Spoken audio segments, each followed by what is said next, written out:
hope you had a wonderful time coming here and that your stay has been very, very peaceful and wonderful. So once again, please clap for yourselves. Thank you for coming. We appreciate you. May I quickly recognize the presence of the General Manager, Independent Radio, Pastor Dan Omossi, who is ably represented here today by the Managing Director, who is representing the Managing Director, Engineer Elvis Obaseki. Pastor Dan, you are welcome. Where are you? All right, you're welcome, sir. Thank you for coming. May I also recognize the presence of the Deputy Registrar, Senate Matters, University of Benin, Mrs. C.R. Ehigiato. You're welcome, ma'am. We have also the DR, Junior Staff Matters, I.K. Adejimo. Welcome, sir. Please, these recognitions are in no particular order, so please pardon me. I'll recognize you accordingly. We also have here the Deputy Registrar, College and College Secretary, Grace Sokono Okoti. You're welcome. We have the former Registrar in our midst, Mr. Egiato. You're welcome, sir. Thank you for coming. And my boss is also here. I'm proud to introduce my boss, the Director, Center for Gender Studies, University of Benin, Professor Adefunke Adekunle. You're welcome, ma'am. Please, just like I said, I'll make the recognitions as I get the names. If I have not called you, please bear with me. You are important. Your presence here is highly appreciated. Thank you so, so much.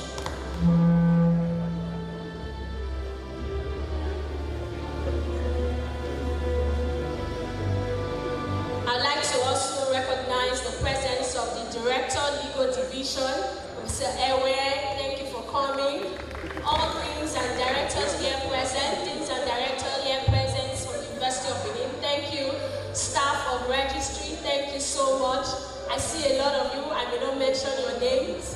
Thank you so much. Registrar's Office, I see Registrar staff. Thank you for coming. All right, I've just been informed. Deans and directors, please, the seats have been reserved for you upstairs. Please, deans and directors, to please come up stage. Without wasting much time,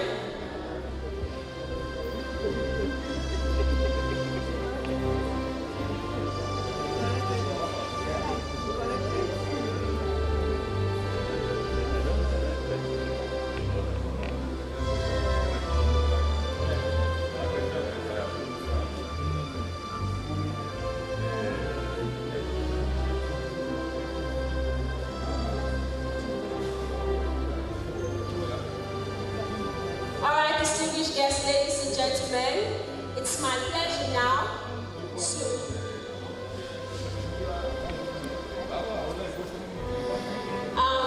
we are privileged to be hosting this great event here at the University of Benin, and I'm most grateful to be the anchor for this event. My name is Elisume Ediamiatoy, an assistant registrar with the Center for Gender Studies, University of Benin. And thank you so much. Thank you, I appreciate it. I'm not anchoring this program alone. I'm also very blessed this morning to be anchoring this program with my friend, my colleague in the compare business. She's no other person than Mrs. Tracy Omoano from the Public Relations Unit. Tracy. Good morning, everyone. We're indeed very glad to have you here for this program. Ladies and gentlemen, this is the 18th annual retreat and 74th business meeting of Registrars of Nigerian University. Is indeed very glad to have you. Please, I'd like to pray for your daughter.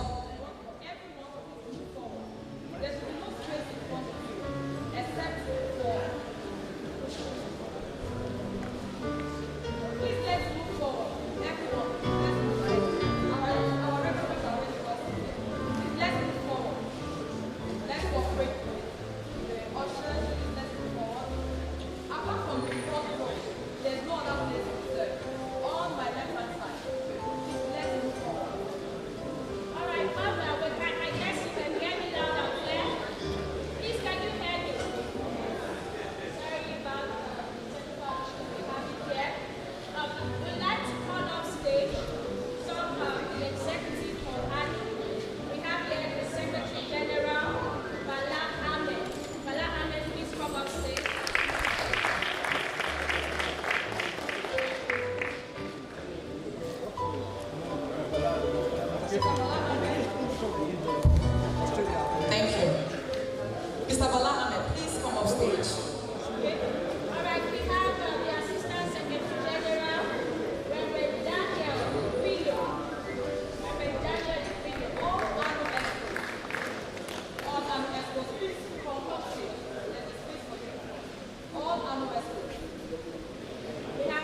of the Managing Director, Independent Television and Radio, ably represented by the General Manager, Independent Radio, Pastor Dan Omosisi, to please come up stage as well. Please come up stage. Entering the auditorium is our very own, elegant, beautiful mama, former Registrar of the University of Benin, our own mama, Mrs. O.A. Oshodi. Also, the wife of our former Vice Chancellor of blessed memory, Professor Sayuki Godwin Oshodi. You're welcome, ma'am. Looking very beautiful. To our very amiable registrars from various universities. I know that we have registrars across the various zones of Nigeria. We have from the north, I can see Star smiling in front.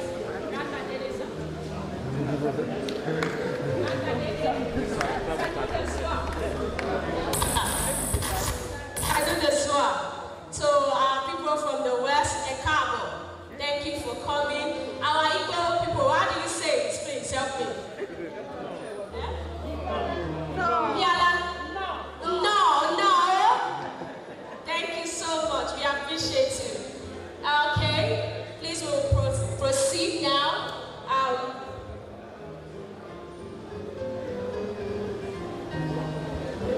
Please would like to now crave your indulgence to please rise.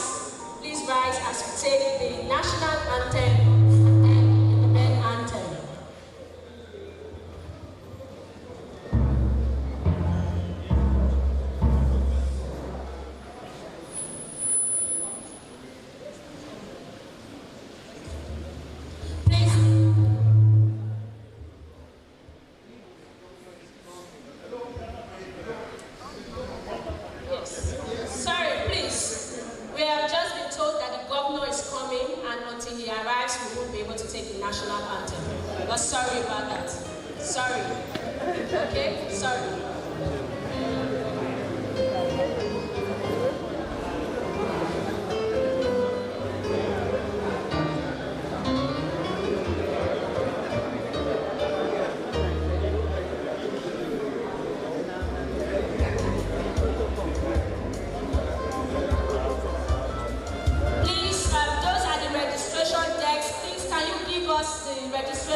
Registration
registrars from different universities here in Nigeria.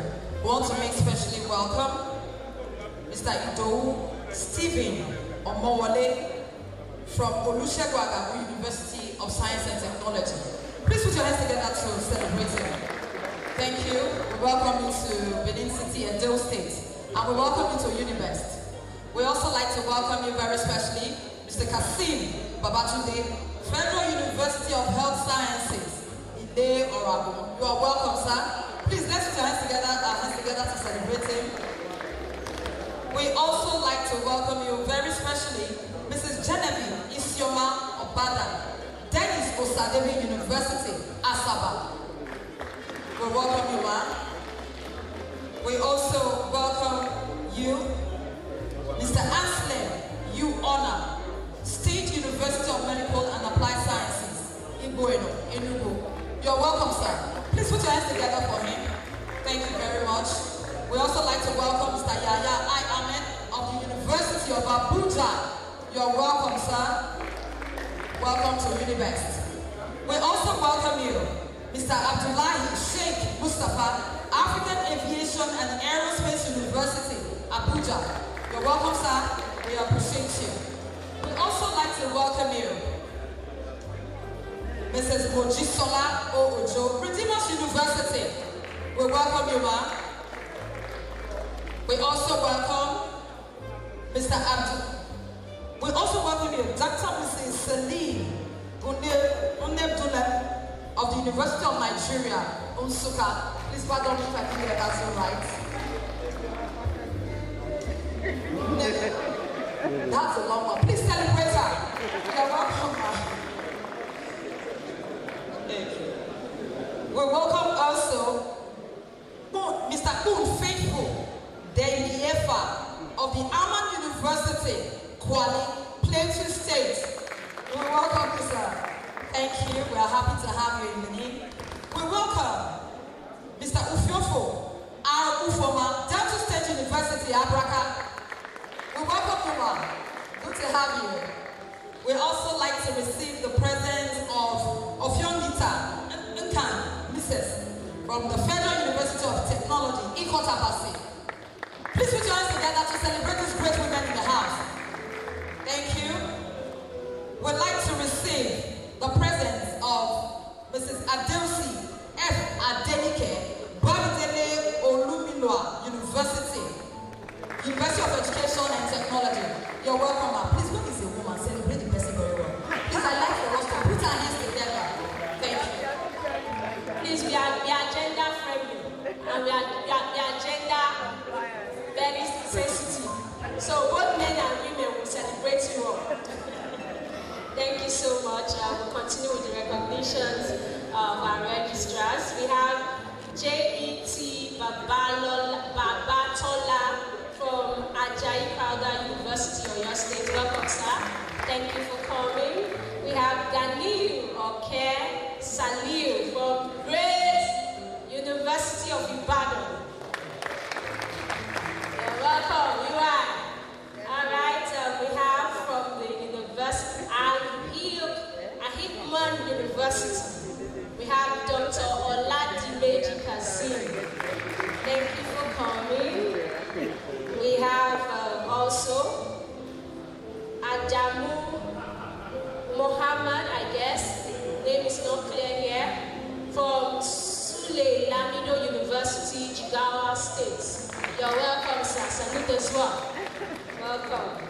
We have also Nigerian Maritime University, Dr. Alfred Mulade Okeren Koko.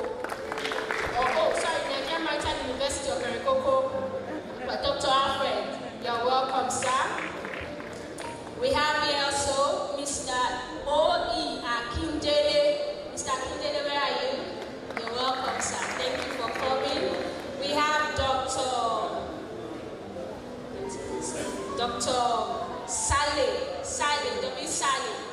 Dr. Saleh, are you here?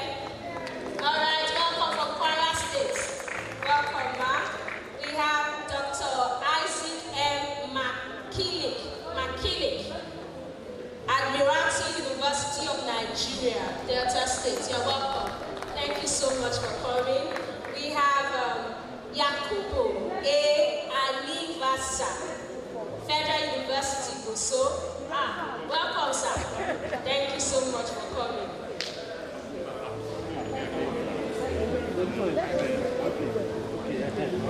We have also with us, I guess this is the chairman of Anu Ife Oluwole from Ekiti State University. Ado Ekiti chairman, you're welcome, sir. We have Bala Mohammed from Nasarawa State University, Kefi. You're welcome. Reverend Daniel I. Guilo from Tanja University, Umuya, Anambra State. Welcome. And then we have also Fatima Binta Mohammed, MNI, Federal University of Technology, Babura, Jigawa State. Please sit on the ground. We have Mr. Yakubu Ayuba from Plateau State University, Bokos. Thank you for coming. And then Dr. Abubakar, thank you for coming. We have Dr. Semao Ogunbe, Lagos State University of Science and Technology. Thank you for coming, sir. We have also Habib Idris Ekalefo, Edo State University, Zaire. You're welcome, sir. We have Mr. Patrick Oipena from Wellspring University, Benin. Mr. Patrick, welcome, sir. Thank you for coming. We have Omololu Adekero, Elizabeth University. Welcome, sir. Ogun Omoju Olufemi, all the way from Olabisi Onabanjo University, Oyi. Thank you for coming. Where are you? Thank you, sir. Thank you. We appreciate your presence. We have Abubakar Minjim Yana. Please pardon me. We have Mr. Abubakar Minjim Yana from Federal University, Dusseldorf, Jigawa. Thank you, sir. We have Ahmad Lawan, University of Maiduguri. Wow. All the way from Maiduguri. Please, where is Mr. Ahmad? And then on the list here, we also have Moses Itwama from Crawford University, Bessel. Thank you for coming, sir.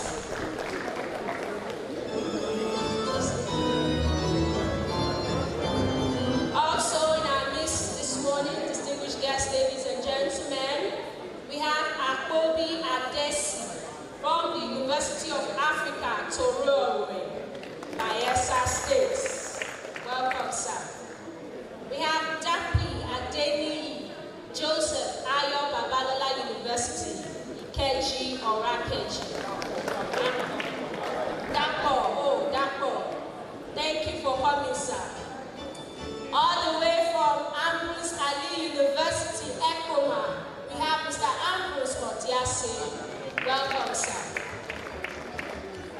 And then from Alex Ekweme Federal University, Ndufu Alike, Barrister T.I. Igwe. Barrister Igwe, where are you? Welcome, sir. And then from Osun State University, we have Mr. Gafar Adebayo Shitu. You're welcome, sir. From the National Mathematical Center, Abuja, we have Dr. Azuka Bernard Festus. Welcome, sir. And then from Umar Musaya Adwa University, Katsina, we have Mr. Mohammed Yusuf Abubakar.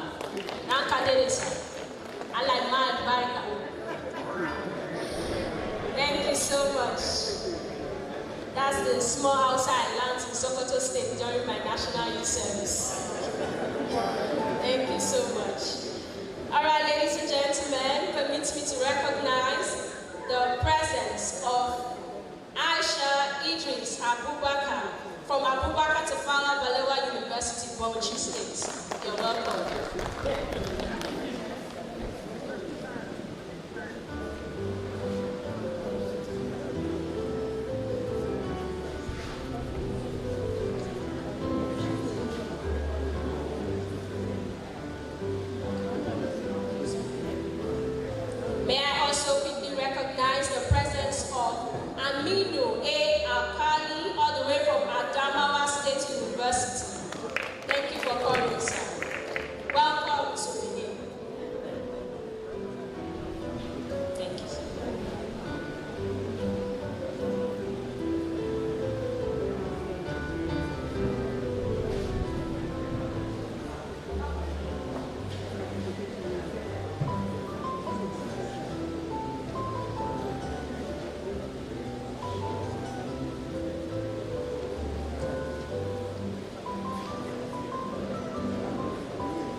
All the way from, thank you so much, sir. And then we have Reverend Emmanuel Asol, University of Unka, Nigeria, Benue State. Welcome, sir. We have from the Federal University, Kashere Gombe State, Umar Farouk Bali. Where's Mr. Umar? Is he here? We have from Lagos State University, Mr. Emmanuel A. Fanu. Mr. Fanu, you're welcome, sir.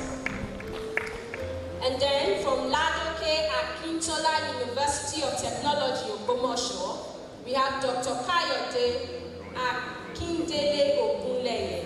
You're welcome, sir. May I also quickly recognize the presence of the chaplain of All Saints Chapel, University of Benin, our very own Reverend Venerable David Egbenisi. You're welcome, sir. And then we have the Executive Director of Operations from ARM Pensions, Mr. Osao Okemudia. You're welcome, sir. Thank you for coming. We have also in our midst from Funa, Abeokuta, Dr. M.O. Ayola. You're welcome. Dr. M.O. Ayola, you're welcome, sir. We have Professor Kola Oladumoye. You're welcome. Thank you so much for coming. Mrs. Tracy, where are you? May I quickly recognize the presence of the Honorable Commissioner for Education, Edo State, who is represented by the Director of Exams and School Support Services. We have Mr. Edwin Usawe. Thank you for coming, sir. Let me also quickly recognize our very elegant former Deputy Registrar, Pioneer Registrar of PAMO, University Port Harcourt. We have our own Dr. Walter Imodele. Welcome, sir.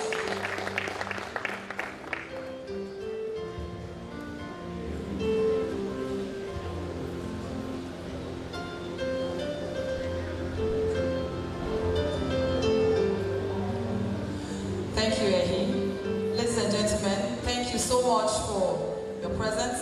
We're enjoying you here. Please, I wish you could put your hands together to celebrate yourselves. We want to welcome very specially all administrative staff of the great University of Benin. Greatest Univer! Great! Greatest Univer! Great! We thank you. These are the engine men and women. Please, let's put our hands together to celebrate ourselves. We are doing a great job. Thank you very much for being here. We appreciate you. We want to welcome you again from the palace, Chief Osaugiamu of Monusa, the Eho Osoba of Benin Kingdom. Please put your hands together to celebrate them again. We also welcome very specially again Chief Victor Osa Uzame, the Oba Dolaye of Benin.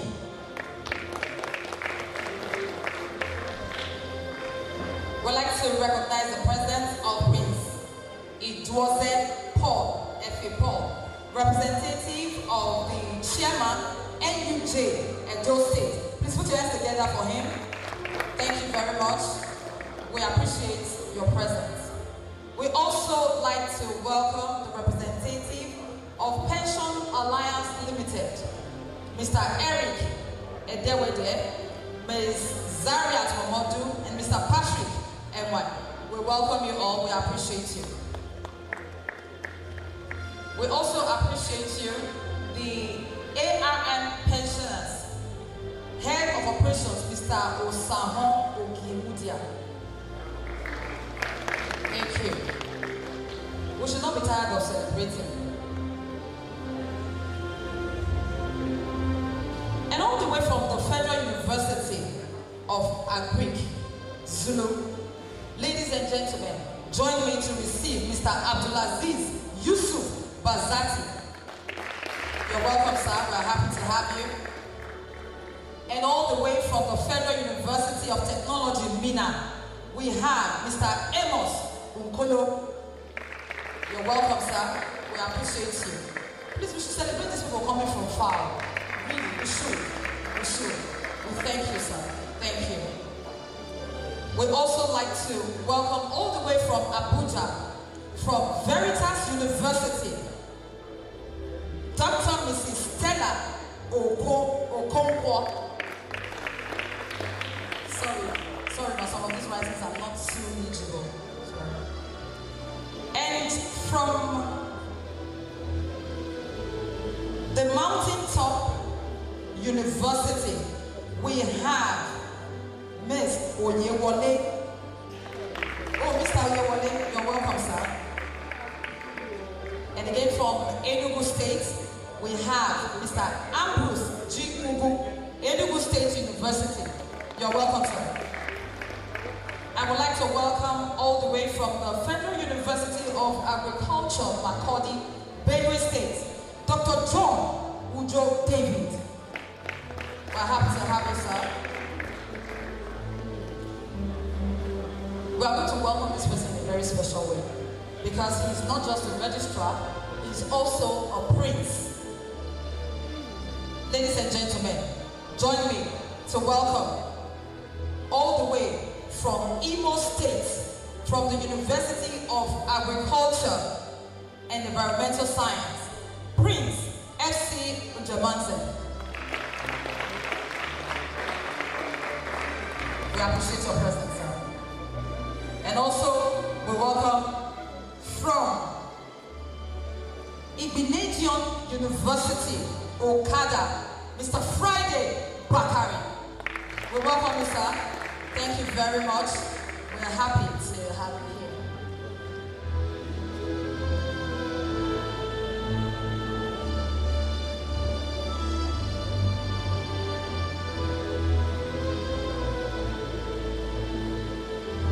Please, more recognition will continue. Thank you, and God bless you.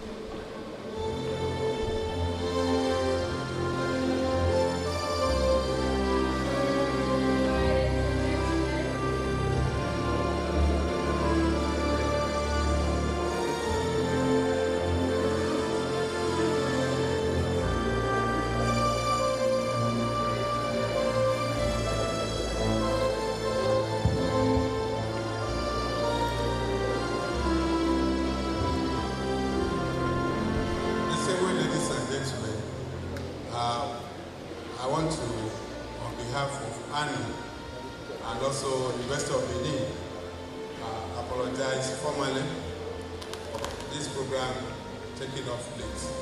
While we were with His Excellency yesterday, he told us of his very tight schedule, and he told us that he might be slightly held up by some very important state functions.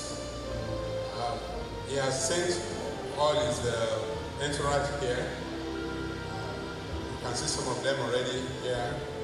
Even from the palace too, we have received very distinguished and eminent traditional chiefs representing His Royal Majesty here. And we have very distinguished Nigerians already seated. But we want to apologize for this program taking off slightly late.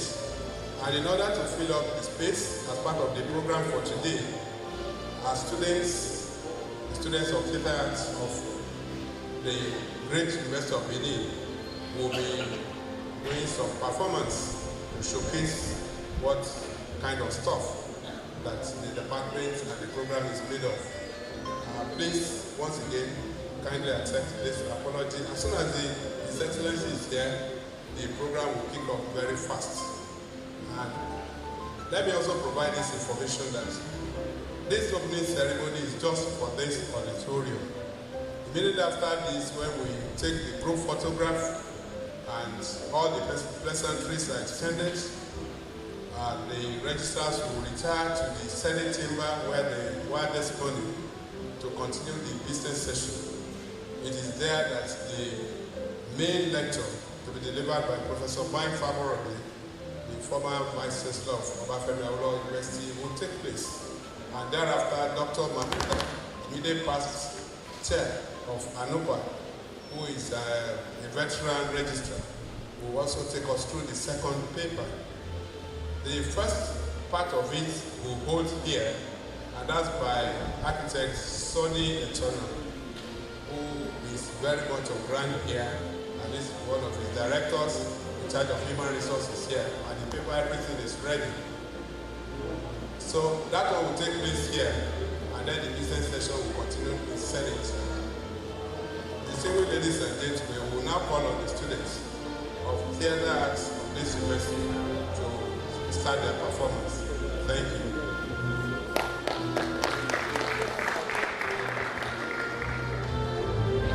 Thank you very much, sir. Just heard from our own registrar of the University of Benin, Mr. Demola Bobola. While we wait for the theater arts students to come forward for their performance, there's a saying, you are in Benin soil. I know some of us have come from far, very far places, and it will not be nice for you to go back home without at least learning one Benin. So I would like you to do me this honor, please, so that when you get home, you will tell your children, this is what I learned in Benin. You learn our language. There's a saying in Benin that when you come to Benin land, Benin is first.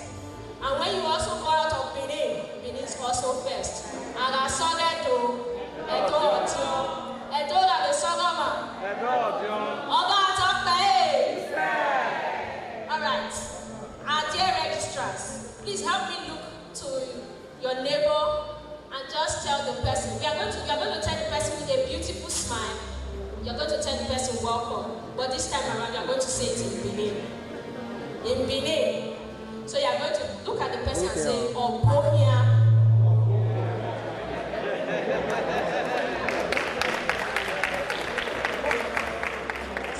So look at the person to the other side and tell the person, say, Obohia. And then you will respond, say, Wese. Wese means thank you. So I hope when you get home, you will tell your people, and when they Obohia, and then you respond by saying, Wese. Please a round of applause for yourselves.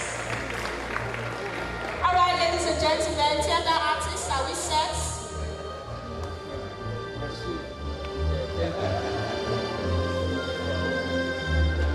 All right, while waiting for them, may I quickly recognize the presence of the Director of Internal Audit, University of Benin, Mr. Enadege, as well as the representative of the MD, ITV and Radio, Pastor Daniel Omozusi.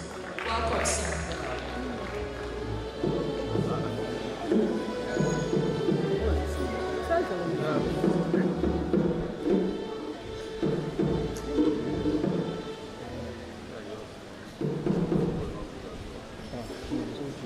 This is Nigerian City. This is the host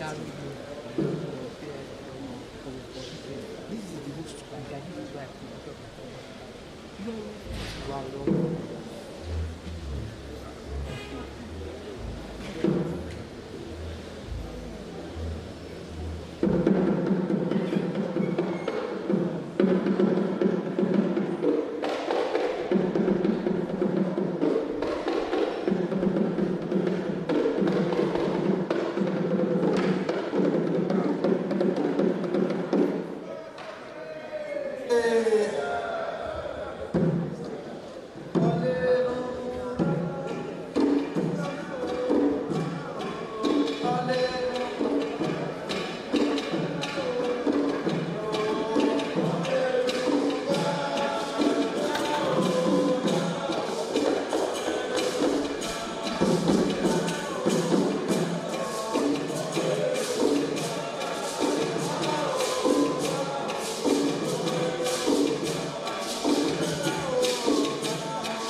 Banaso. You're welcome. Thank you so much. Our apologies once again. Thank you. Thank you, Ma. You're welcome. Now, we're going to hear an address from the host registrar of this university. My boss,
Director representing the Executive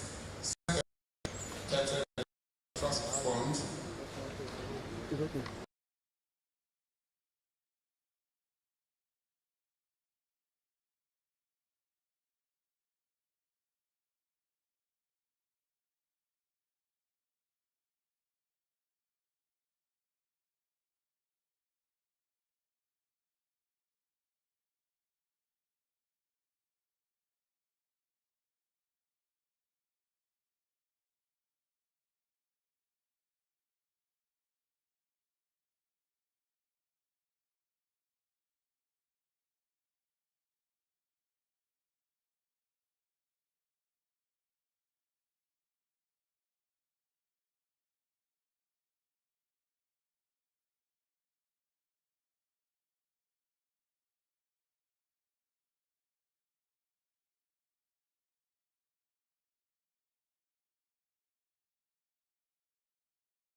very wonderful people all around.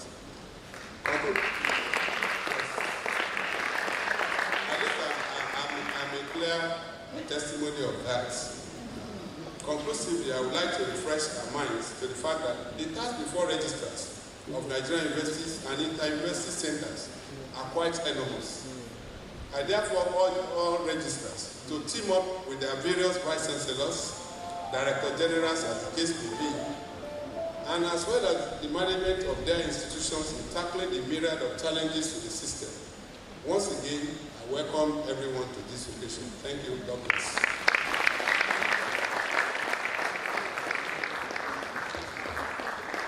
Thank you very much, sir. We just heard from the Registrar of the University of Benin, the co-host of this great event, Mr. Debola Bobola. Please, another round of applause for him. Before we proceed to take the opening remarks by the annual chairman, may I quickly recognize the presence of the Executive Governor of Edo State, His Excellency, Governor Godwin Noregase Obaseki, who is ably represented here today by the Head of Service, Edo State Governor, Anthony Okunbowa Esquire. May I also quickly recognize Prince Idwoze Efe Paul, representative of the Nigerian Union of Journalists, Edo State. He's sitting here and representing Common Festus. You're welcome. On that note, distinguished guests, ladies and gentlemen, it is my pleasure to bring to the microphone for his opening remarks the chairman, as National Chairman, Association of Registrars of Nigerian Universities, Ife Oluwole, FNIM.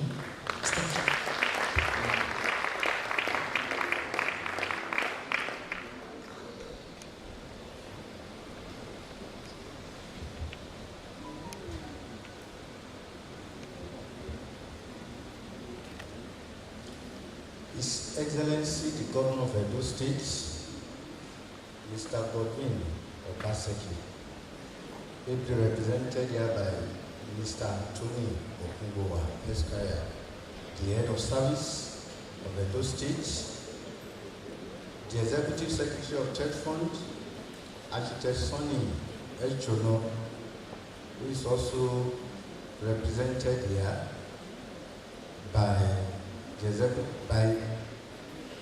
Mr. Okunlola, the Director of Human Resource and General Administration of Church Fund, the Chief Host and the Vice Chancellor of University of Benin, Professor Lilian Salami, represented by Professor B.A. Anide, the Deputy Vice Chancellor, Ekenwa Campus. And we have some chief from the palace, Chief Osaro Yagan. I'm sorry if I didn't pronounce it very well. Please pardon me. Monosa, the Ekorosioba of Benin.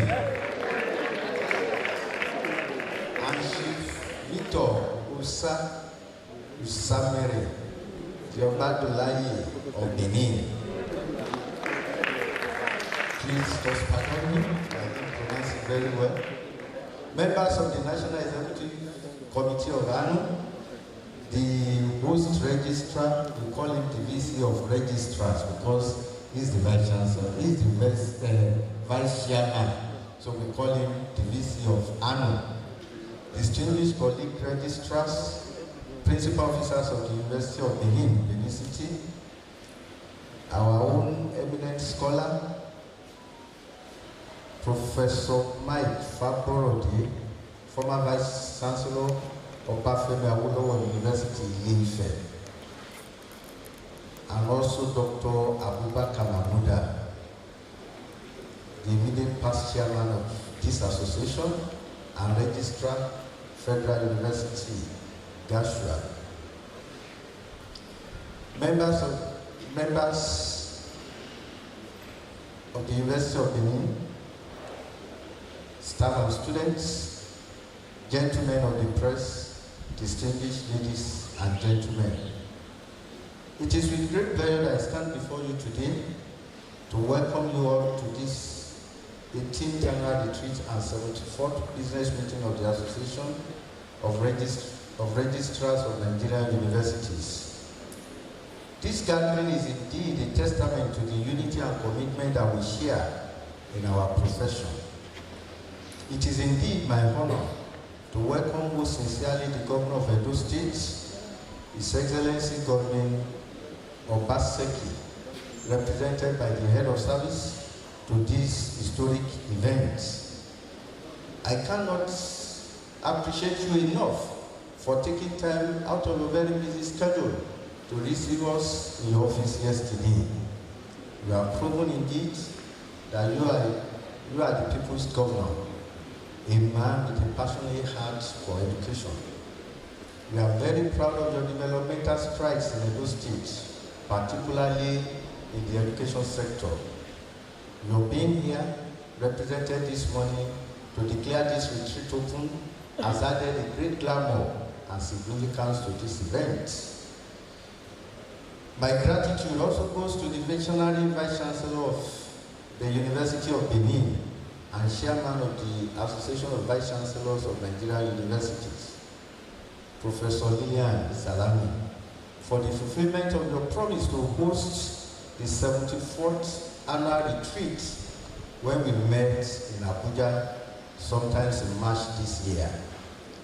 You have proven to be a leader, not just of honor, but with honor.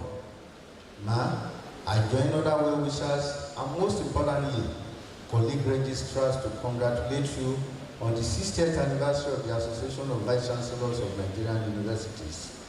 Once again, my immense appreciation on behalf of registrars of Nigerian Universities for your time to be here with us this morning. She is represented, and that means she's here. Above all, thanks for your hospitality. It has so far been wonderful.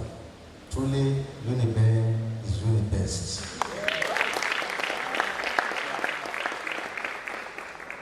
The host registrar, who incidentally is the vice chairman of ANU, is simply wonderful. He's an excellent organizer. The organization so far has been superbly commendable.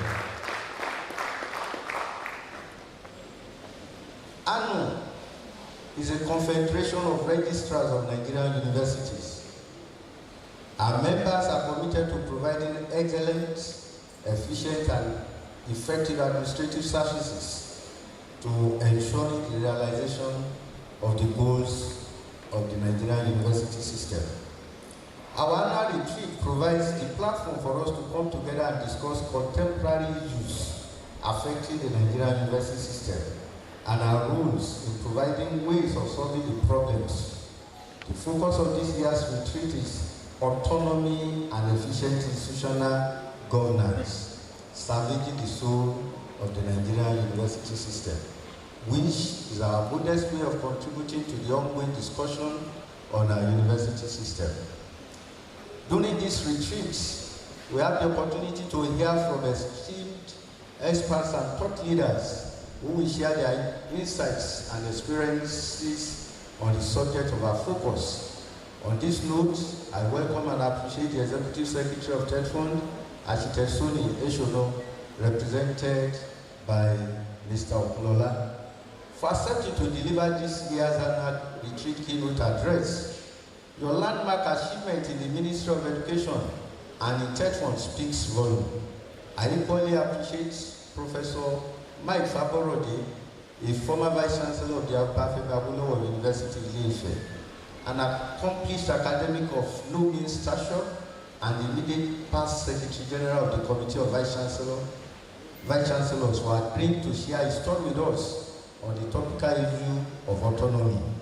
He will be focusing his lens on the registry, university autonomy, and efficient and strategic institutional governance. I cannot compare glowing tribute to my predecessor in office, Dr. Abubakar Mahmuda, for his immense contribution to the association. He also will be sharing his thought with us at this event on university autonomy, and the place of registrars in an autonomous university. I extend my deep appreciation to the chair and members of the local organizing committee. Your commitment and organizational acumen have undoubtedly made this event a huge success. Your efforts so far have been commendable. To my colleagues, registrars, I welcome and appreciate you all for your support so far in our collective effort to build a community of university administrators and innovators. I return all the honor and adoration to God Almighty for the gift of life for every one of us. Thank you for your presence here in spite of the prevailing economic situation in our land. It is my sincere prayer that this time shall pass away. I am very sure that this retreat will be a catalyst for inspiration, learning and collaboration as we collectively strive to shape the future of registrars and make positive impacts on the society and the education industry that we serve. Ladies and gentlemen, your presence at this occasion is truly appreciated. We are honored to have you here. And gentlemen of the press, your presence here is not taken for granted at all. Your Excellency and the Vice Chancellor, distinguished ladies and gentlemen, thank you for gracing this occasion with your esteemed presence, which have made all the difference. God bless you all.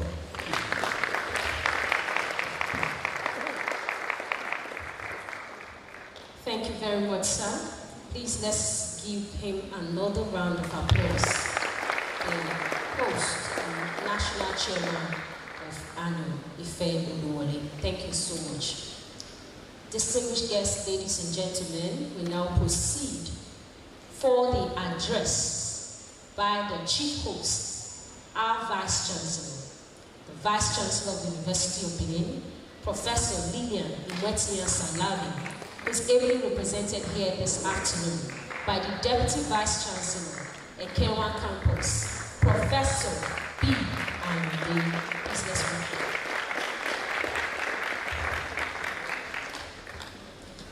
Great Uniben. Great. I want to believe Uniben products, even among the registrars, are more than others. Great Uniben. Great. Thank you very much. The performing governor of Edo State, His Excellency Governor Godwin Obaseki, ably represented here by the head of service, Mr. Anthony Okumbowa, Esquire, the members of management of this great university, the chairman of ARMU, and members of his executive, as well as by extension to all registrars here present, who are always called the souls of the universities. The representatives of the Oba of Benin, Uku Apolopolo, Oba Ewari II, Chief Osarugiada Monosa, the Akolipio Silva of Benin Kingdom. Pardon me, I'm trying to follow it. And then Chief Victor Usamir, the Oba Dulali of Benin Kingdom. Oba Atokwe. The keynote address speaker, the Executive Secretary of Tech Fund, Architect Tony Togo Etono, who is ably represented here by Mr. Kolapo Okunlola, the Director of Human Resource and General Administration, our guest lecturer, Professor Michael Faborodi, my former VC, because I also graduated from OAU. I did my master's there, and I still enjoy what I learned there up to today.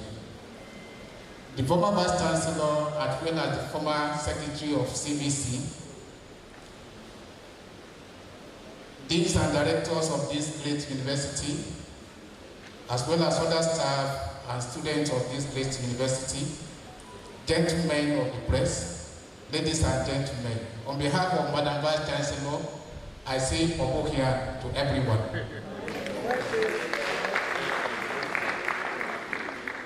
Madam Vice Chancellor would have loved to be here, but as you have rightly heard earlier, she's the chairperson of the Committee of Vice Chancellors of Nigerian Universities. And presently they are having their program in Abuja, so she has to be there. It's a prayer to Almighty God to bring her safely to this community. As she has sent her greetings, as well as her prayers for the success of this retreat, let me go to her speech. The University of Benin is indeed privileged to host important gathering of registrars of Nigerian universities at this 18th annual retreat and 74th business meeting. On behalf of the management and staff of this great university, it is my honor to welcome you all to the cradle of Black civilization and to one of Africa's well sought after universities, which prides itself as UniBest. The theme of this retreat and meeting, Autonomy and Efficient Institutional Governance, Salvaging the Soul of the Nigerian University System, is a topical one that is coming at a time when universities in Nigeria are at crossroads, especially with regards to policies that define their actual position in the country. The University of Benin supports meaningful actions such as this retreat to brainstorm on the ways forward. I am confident that this retreat will bring about positive answers and outcomes. Gladly, the pillars from the present administration of President Bola Ahmed Tinubu point to the concentration of full autonomy for universities. We believe that if this is carried out through universities, will begin to witness a new list expected to have positive impact on the ivory towers and to raise them to the pedestal of all-round excellence that we all envisage. Again, this retreat, no doubt, underscores our shared commitment to enhance quality service delivery in our institution of higher learning. It tries to promote and sustain all-inclusive ethical best practices in our daily administration of the universities, while contributing to the development and expansion of higher education in Nigeria in the face of huge challenges confronting the tertiary education sector. A conference of this nature, where the drivers of the engine rooms of our universities meet, presents the platform to create the right mindset, to network and share ideas with other professional colleagues and hopefully strike the right chord with our principals, because no one can shy away from the myriad of challenges that the Nigerian universities face currently.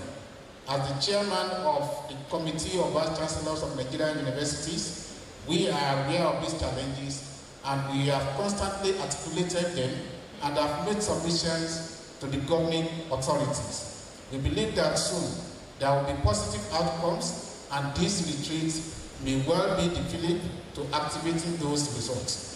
We commend all resource persons who will be sharing their knowledge and experiences with participants. Surely this retreat will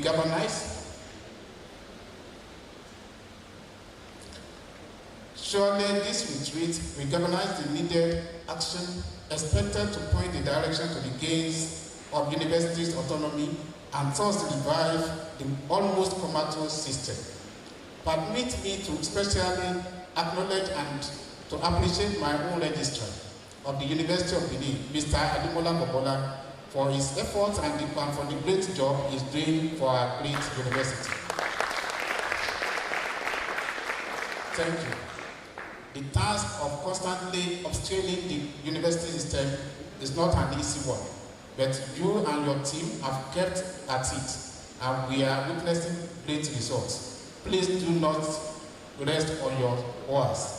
I also commend all members of the local organizing committee for the tremendous efforts to host this retreat and business meeting of all registrars of all universities. It is a success already, and we thank you all. Let me also publicly appreciate our amiable Governor Obaseki, for his wonderful contributions to this great university. Himself and the wife have been very, very wonderful. He was responsible for good roads that we have on campus and parks, among other things that he has done for the university. Once again, while welcoming everyone to this university and wish you most fruitful deliberation, I want to urge all our visitors and all members to feel free to enjoy the peaceful atmosphere in the University of Benin and Benin City in general. Thank you all for listening. Please put your hands together for our Vice Chancellor, here represented today by the Deputy Vice Chancellor at Kehuan Campus, Professor Bunyamin Ainde. At this time, ladies and gentlemen, please, I'd like you all to be upstanding as we receive the Governor of Edo State, Mr. Godwin Enogegase Obaseki, here represented by the Head of Service, Mr. Anthony Okumbowa Esquire. Please, let's put our hands together to celebrate him as he comes to the microphone. Please be seated. Thank you.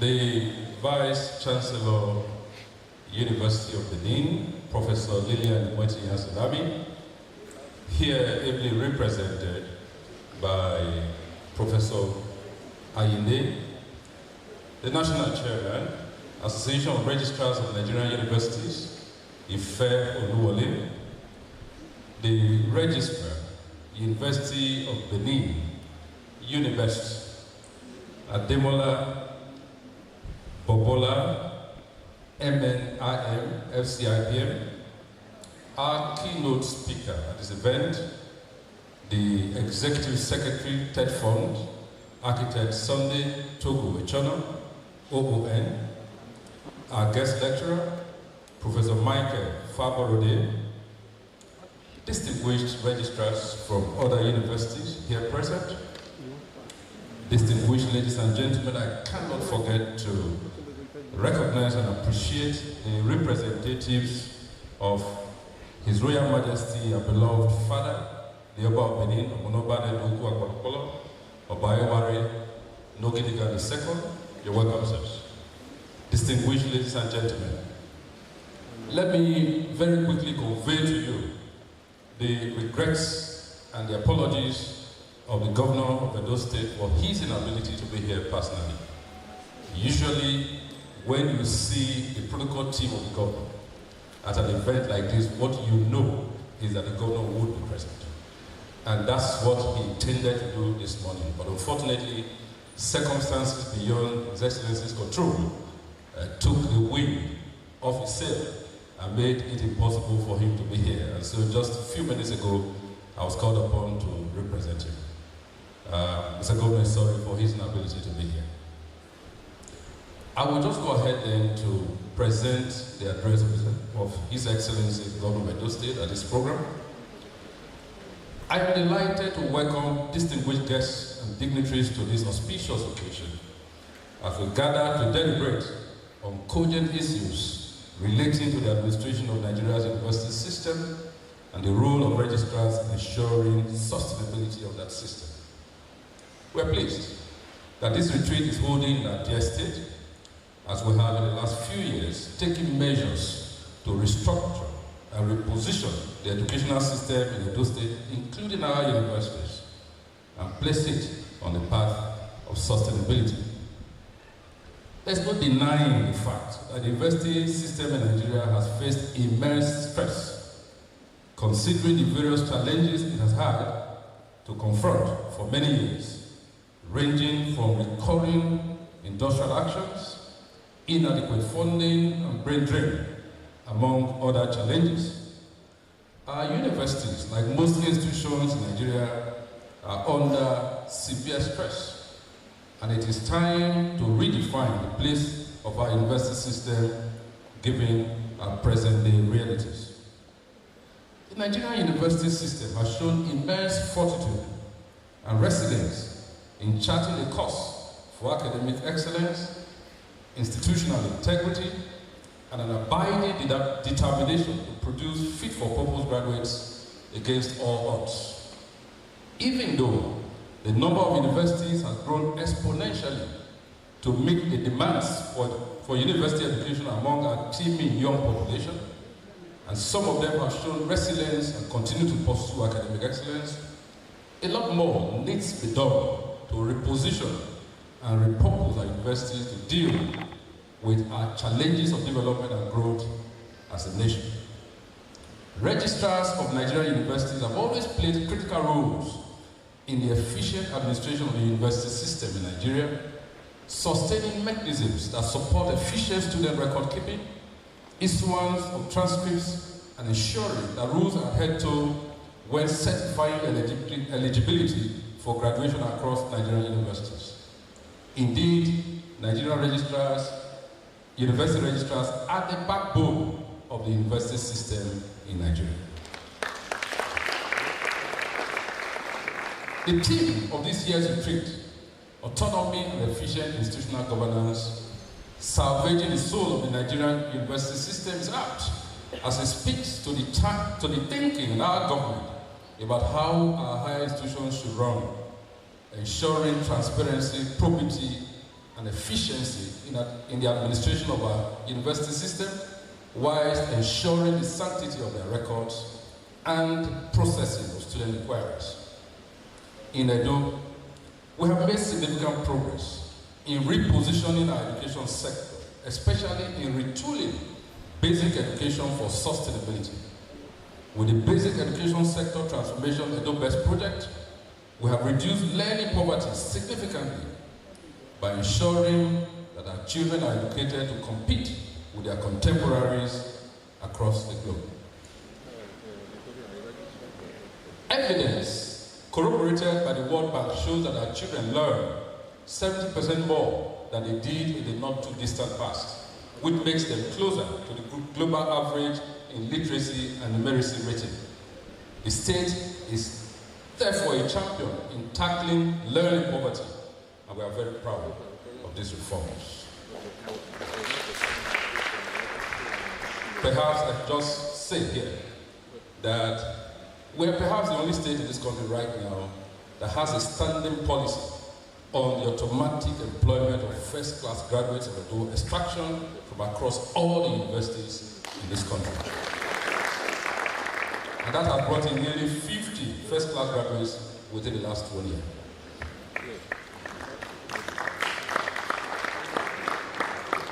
We are already expanding the program to the junior and senior secondary schools across the state by disarticulating the secondary school system and building on the gains recorded in building a solid foundation for Edo's future.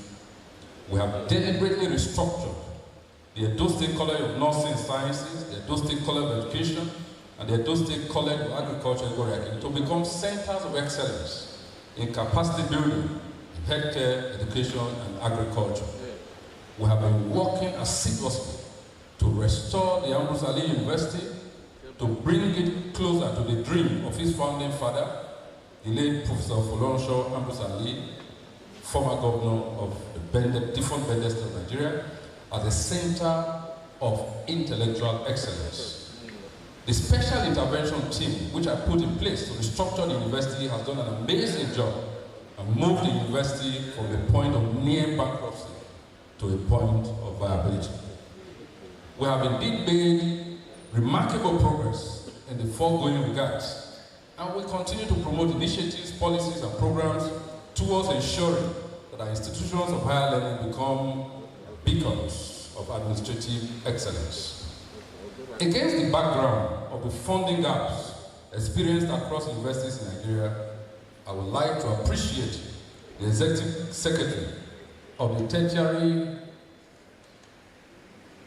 Education Trust Fund, TED Fund, Architect Sonny Echoni, on the support for the development of infrastructure and other support for scholarship and academic research across tertiary institutions in Nigeria. I would also like to applaud the Association of Registrars of Nigerian Universities for the decision to host this conference, rallying stakeholders together for a discourse on how to salvage the Nigerian University System and attain autonomy. It is indeed a worthwhile venture which is commendable. I appreciate your continued commitment to the development of the university system and count on your continued support as we work towards building a formidable university system in the state and the nation at large. May I also add that noting the theme of this year's program, which has as its heart achieving institutional governance, we would like to suggest that Nigerian universities must adopt and embrace technology to ensure operational excellence. This is what we have deliberately done in Edo State. Today, effective 1st September 2023, Edo State has become the only state in the Federation whose public service is completely E. The governor has banned completely the use of paper in the public service of Edo State. As I speak to you, Edo State is receiving an award right now from the Bureau of Public Service Reforms as the best state in ICT development for its efforts in digital governance. We urge the universities across Nigeria to do so. Having said that, on behalf of Mr. Governor, it is my singular honor to hereby declare this annual retreat open. Thank you, God bless you.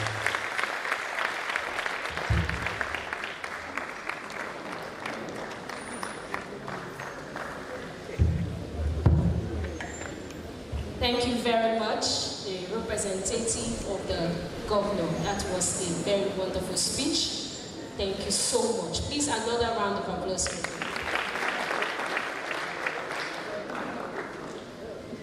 Distinguished guests, ladies and gentlemen, just before we bring to the microphone for the keynote address, may I call on the chairman, Association of Registrars of Nigerian University, Mr. Ife Oluwole, to take on the next item on the program.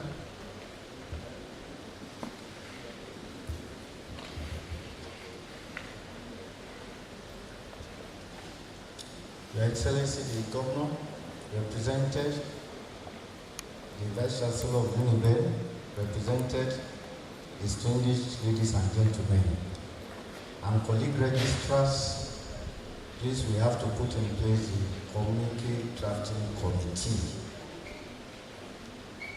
To lead that committee this day is the Registrar of Elizabeth University, Lara Moki.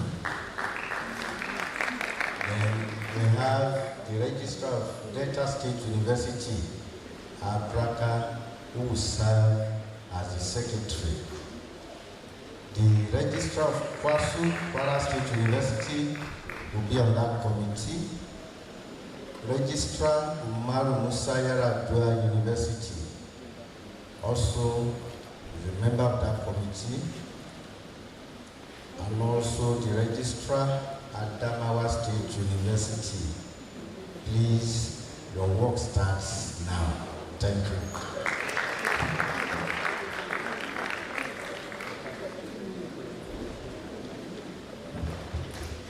Thank you so much. On that note, are we tired? All right, I can still see smiles on the faces of our participants. It's your event. Okay, please help me look at the person next to you and just give the person a beautiful smile. Okay, tell the person, are you still here? Ask the person, are you still here? All right, and then our distinguished guests, please help me clap for yourself. yourselves for staying with us. Thank you so much. We appreciate your presence. In no distant time, we'll be out of here. We appreciate you for bearing with us. All right, distinguished guests, ladies and gentlemen, may I now call to the microphone for the keynote address, the representative of the Executive Secretary, TED Fund, Mr. Kolakbo Okulola, the Director of Human Resources and General Admin, TED Fund. Please, let's welcome him to the microphone for his address.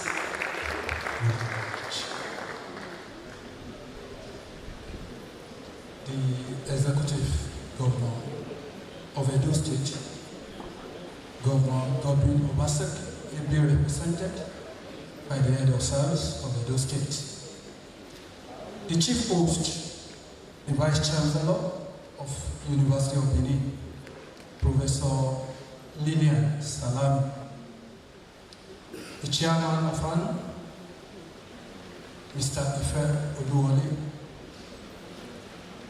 our guest lecturer, an erudite scholar of repute, the former Vice Chancellor of Obafemi Awolowo University, Professor Michael Faborede, our royal fathers in the house, Oba Atokpeye, the DVCs on the high table, and other distinguished members of the high table, the captains of industries, the distinguished registrars from Nigerian universities, members of the Unibest community, the people of the First Estate, good morning. I'm privileged to be in your presence this morning, representing my Executive Secretary, who wish and love to be in our midst, but for other important assignments. As we heard earlier on, right now is hosting a meeting of another important stakeholders in the education community in Abuja. So please, he conveys regret for his inability to be here. But despite that, he has directed me to deliver the keynote address. And to do justice to that, I will go straight on that. Thank you.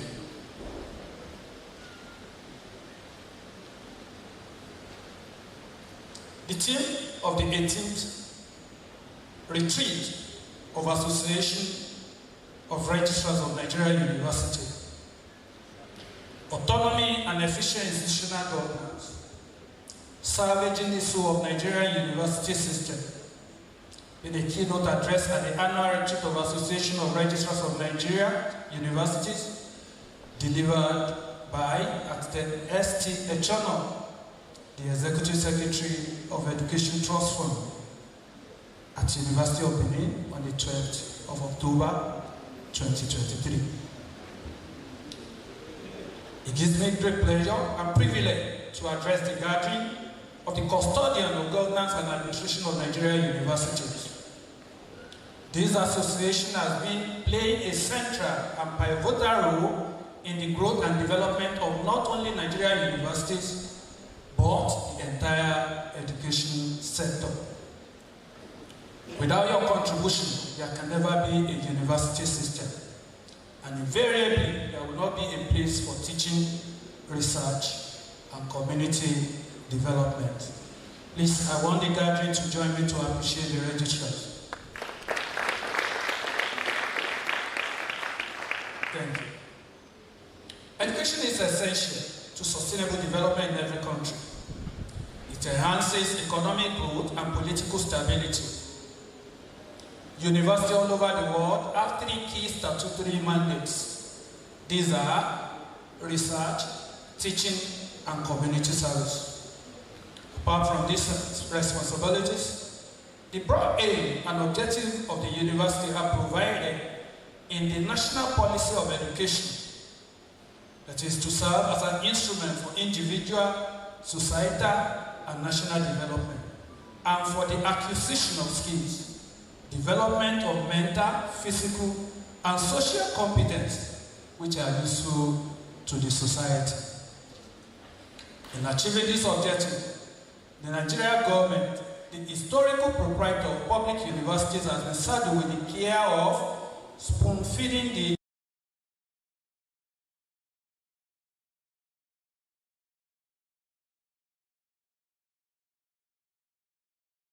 university to the present-day federal universities in each of the states in Nigeria. All these universities are centrally controlled and are still holding tight to the breast of its proprietor, the federal government, in terms of what? Governance, academic regulations, and budgetary provisions.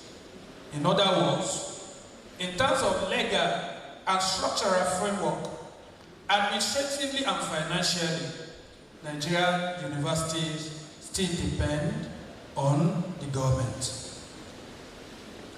University autonomy is defined by Ojo as the legal freedom afforded to each university to conduct its own affairs and policies without undue interference from outside bodies, persons, or most importantly, from the government that choose to support it in most parts of Africa. Also, unsurprisingly, university system globally is tending towards autonomy rather than dependency, as the case in Nigeria. The yearning to adopt the global best practice in a bid to make our university globally competitive alluded to the aptness of the theme of this 18th annual retreat of Association of Registrars of Nigerian Universities, that is, autonomy and efficient institutional governance, salvaging the soul of Nigeria University System. The 1997 UNESCO recommendation concerning the status of higher education teaching personnel contains an elaborate elucidation of the concept of university autonomy. It defines university autonomy as that degree of self-governance necessary for effective decision-making by institutions of higher education regarding their academic work, standard, management, and related activities consistent with the system of public accountability, especially in respect of funding provided by the state, and respect for academic freedom and human rights. Thus, autonomy is the institutional form of academic freedom and a necessary precondition to guarantee the proper fulfillment of the functions entrusted to higher education, teaching personnel, and institutions. It places an obligation on countries to protect higher education institutions from threat to their autonomy coming from any source. UNESCO has identified 3 essential components of meaningful university autonomy, and these are self-governance, collegiality, and appropriate academic leadership. Self-governance refers to the ability of a university to exercise internal control or rule over itself. It refers to internal integrity and the ability of an institution to derive authority for its key decisions from within. Collegiality, on the other hand, refers to sheer power and authority vested among colleagues. In an autonomous university, decision-making powers are exercised among scholars, students, staff, and stakeholders in the academic environment in a fair and democratic way. As such, the decisions are autonomous, that is, they are indigenous or homegrown. They are not hands down and are not colonial in nature, and it derives its legitimacy from within. The third aspect of university autonomy is appropriate academic leadership, which refers to leadership at all relevant department levels of the university by the most qualified members of the university community. It refers to a meritocratic system in which the most qualified scholars are promoted to occupy leadership positions based on the fundamental belief that power should be vested in individual according to merit. Distinguished ladies and gentlemen, the concept of university autonomy, much like sovereignty, implies the university's ability to govern itself, conduct its affairs, and to take charge of its governance without interference from outside bodies. Academic freedom, institutional autonomy, and of course financial autonomy are increasingly important components of the development of democracy. At the same time, these fundamental democratic values are subject to pressure in many countries, Nigeria inclusive. The ability to govern itself or take charge of the governance without external interference will also enable the administrators, that is referring to all our registrars, in university to strategize and use their own ingenuity to attain the set targets with the available resources.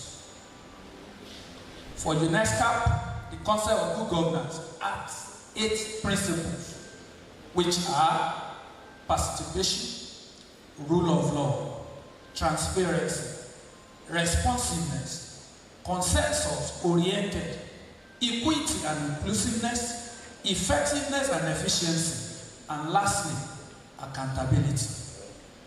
While clamoring for autonomy in the university system, the Association of Registrars of Nigerian Universities should, through its activities, focus on entrenching these laudable principles of good governance in our universities. It is therefore evident that autonomy envisages freedom in 3 basic areas: academic, administrative, and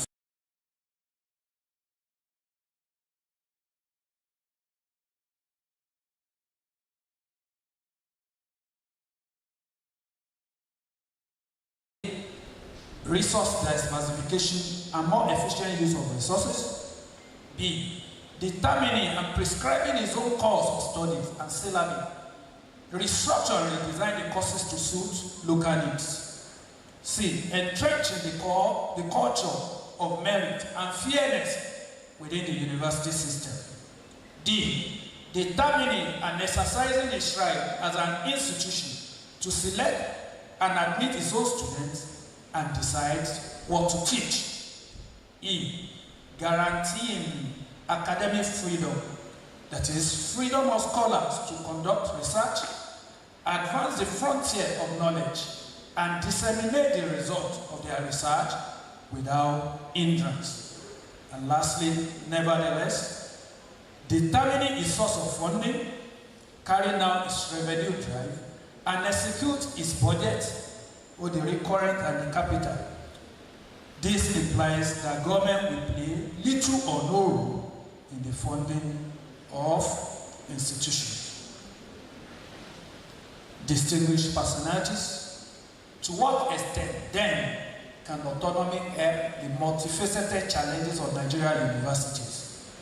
Considering the current situation of Nigerian universities, we could be noted as clog or passive clause to university autonomy, and this includes A. Centralization through the various agencies of federal government, mostly under the Federal Ministry of Education, regulating the selection or admission of students, regulating the structure of the institution, regulating syllabus through curricula of universities, basically the Federal Character Commission, Joint Admission and Matriculation Board, and National University Commissions were established for these purposes. And the political and democratic factor. The appointment of Pro-Vice Chancellor, Vice Chancellor, and some of the principal officers of universities are often politically motivated and determined. Then socio-cultural factor. Due to our level of exposure and cultural affiliation, ethnic, tribal, and regional factor, the son of the soil syndrome are considered in intake of students and composition of faculties in our institution, even in the era of centralization. One can only imagine what it will be in the era of full implementation of autonomy. The financial dependency and economic factor. There is no level of autonomy achievable without a viral source of funding. The Tertiary Education Trust Fund is one of the numerous children of dependency in the centralized system. The fund was born out of the agitation of the Academic Staff Union of Universities in the early 1990s. That fund was established by Section 3 of the Act of June 2011. Actually, we know that prior to that period, it was Education Trust Fund. But then we spread our intervention across the primary, the secondary, and the tertiary institution. But from June 2011, we have the sole aim of rehabilitation, restoration, and consolidation of only tertiary education in Nigeria. The Act empowers the fund to administer and disburse education tax, which is now 3%. We say kudos to the people in authority, the National Assembly, that have granted us this opportunity and privilege. Of the accessible profit of limited liability companies operating in Nigeria, in line with its mandate, the fund is empowered by Section 7 of the Act to intervene in the area of A. Essential physical infrastructure for teaching and learning, instructional material and equipment, research and publication, academic staff training and development. In carrying out this mandate, Section 7.4 empowers the Board of Trustees to give due consideration to peculiarities of each geopolitical zone in disbursement and management of the tax imposed between the various levels of tertiary education.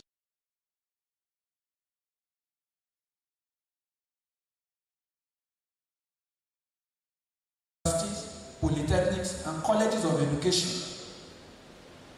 in the various intervention line in the ratio of 2:1:1 as provided in the Acts. All universities get 2 parts. Polytechnic gets 1 part, and colleges of education 1 part. So, for instance, if we have a collection of 1,000 naira, that is 500 of it will go to universities, 250 will go to polytechnic, 250 will go to colleges of education. It is important to know that the numbers of institutions benefiting from that fund has increased over the years.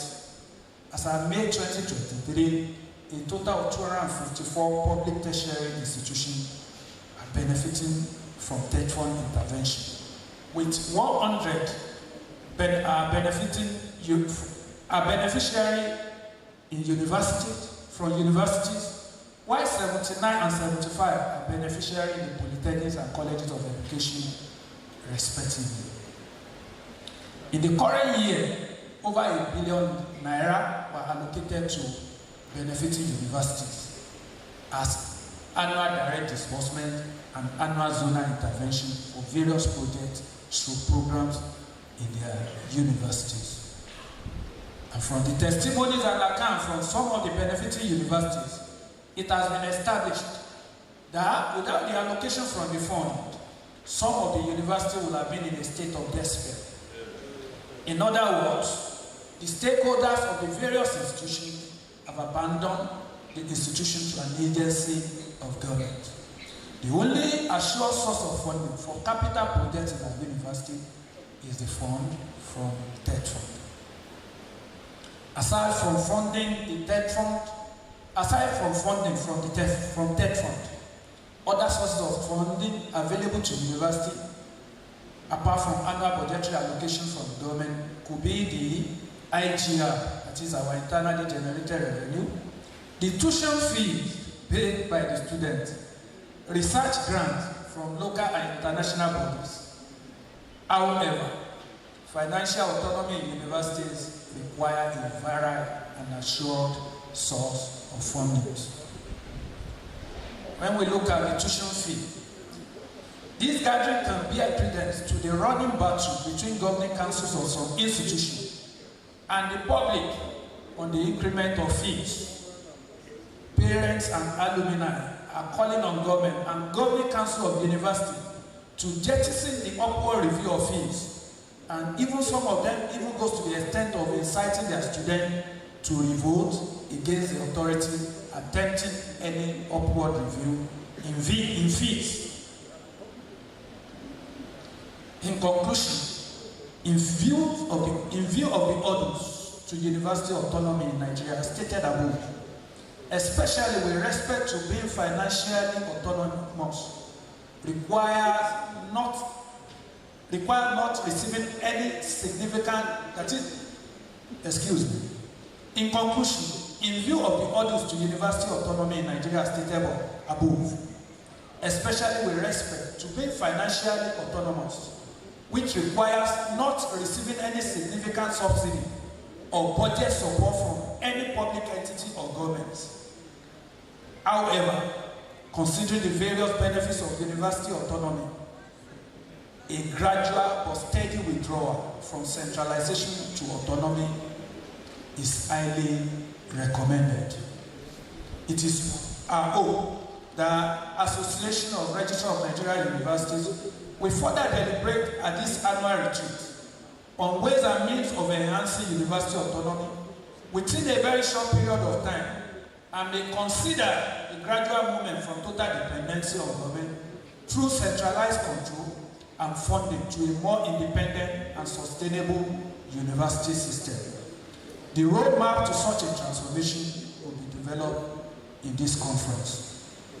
The chief host, the chairman of ANU, distinguished members of ANU, ladies and gentlemen, I wish to thank you immensely for the privilege granted to me to address this all-important gathering on this very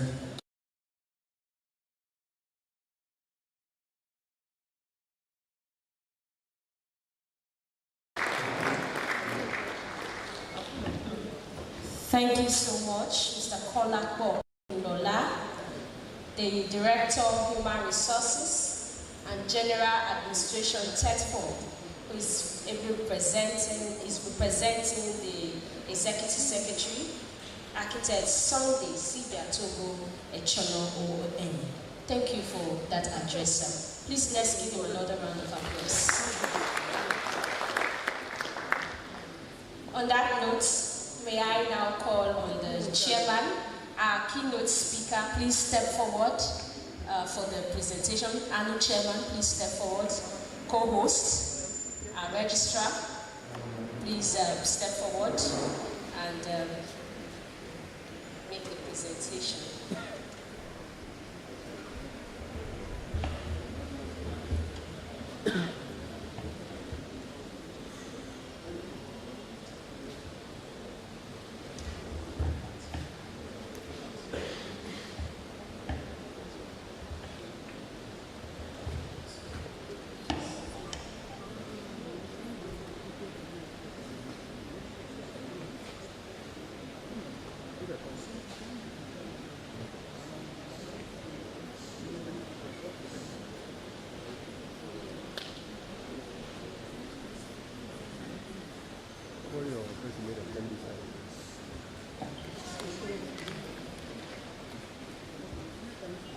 Please join me.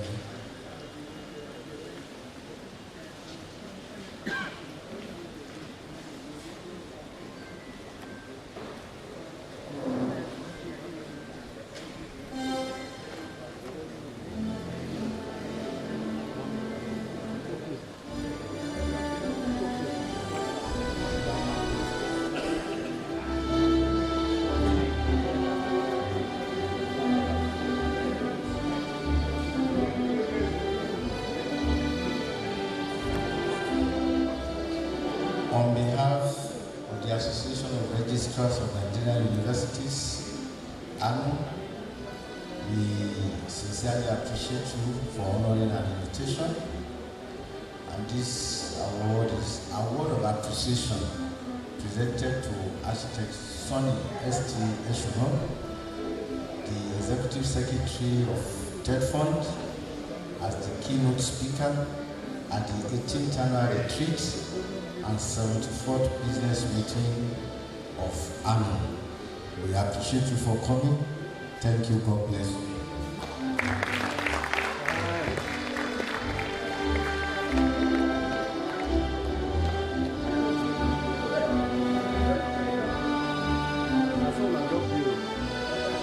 Thank you so much.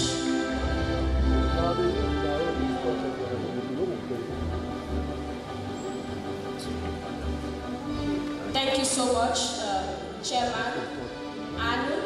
Please, may I now call on our Vice Chancellor's representative, Professor B.A. Ainde, to please step forward to make the presentation for the Governor of Edo State, His Excellency Governor Noregase Obaseki, who is ably represented by Antonio Kukwawa Esquire, the Head of Service.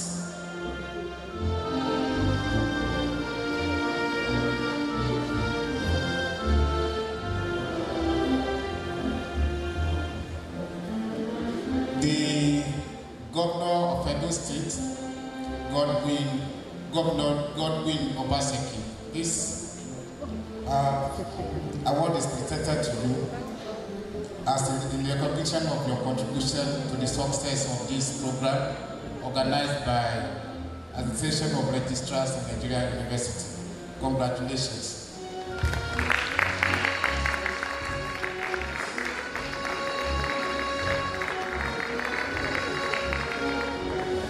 In addition, this one is for Mr. Governor as well.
Distinguished guests, ladies and gentlemen, you will agree with me that it has been a beautiful time here at the auditorium.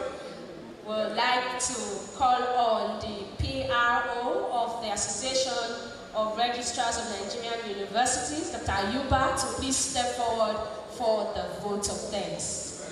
Dr. Ayuba, please.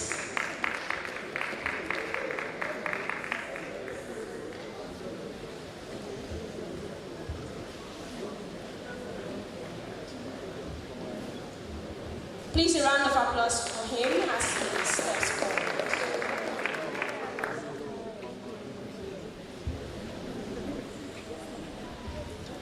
Distinguished guests, ladies and gentlemen, good afternoon.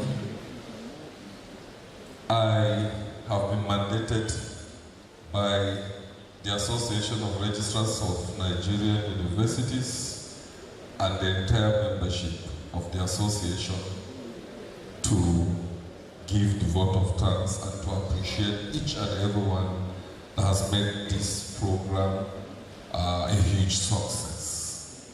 We have come to the end of the first phase, or phase one, of today's activities, and the activities have started on a very good note. We will be on this campus for the next 2 or 3 days, and our stay so far has been very, very interesting in Benin City.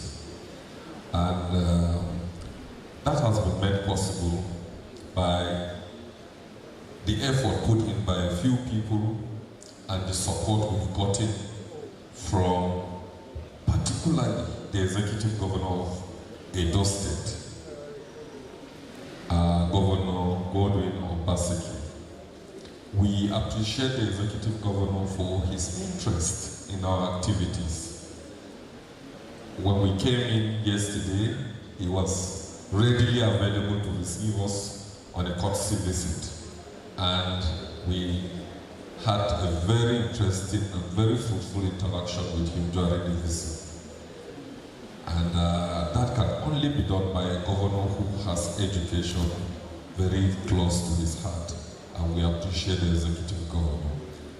This afternoon, he has been represented by the head of service at this event. We thank you for coming, sir. Please take our regards to the Executive Governor for his kind disposition to the association. Thank you. We also want to appreciate the Vice Chancellor of the University of Benin. The VC has been also very open and accommodating and welcoming. The Vice Chancellor has been on ground, even though not physically. In fact, the management team has made it possible for us to not even feel her absence even when she is attending another equally important event in Abuja. We thank the DVCs. The 3 DVCs have been handy since morning. They have been with us. The Deputy Vice Chancellors, we thank you so much. We thank the DVC of your Echo campus. He has been available to receive us. And all the other DVCs, the DVC and me, the DVC academics, please bear with me, I'm from Plateau State. If it were a Bureau name, I'll pronounce it very well. So we appreciate you sincerely. Thank you very much. The entire management of University of Benin, you've shown that you are one big team and you are working together.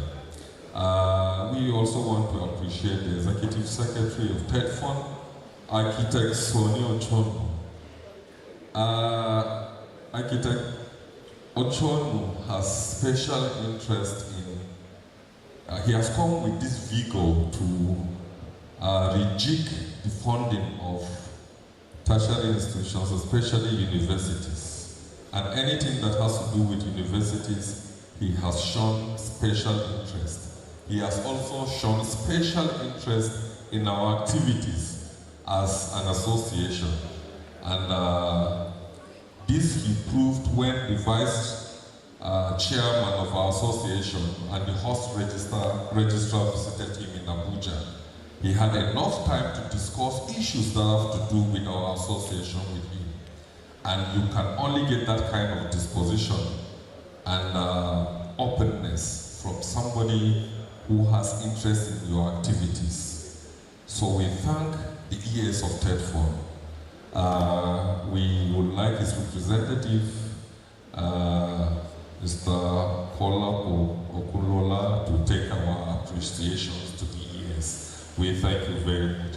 We also thank you for accepting to represent him. Thank you, sir. We want to thank the deans and directors of the University of Benin.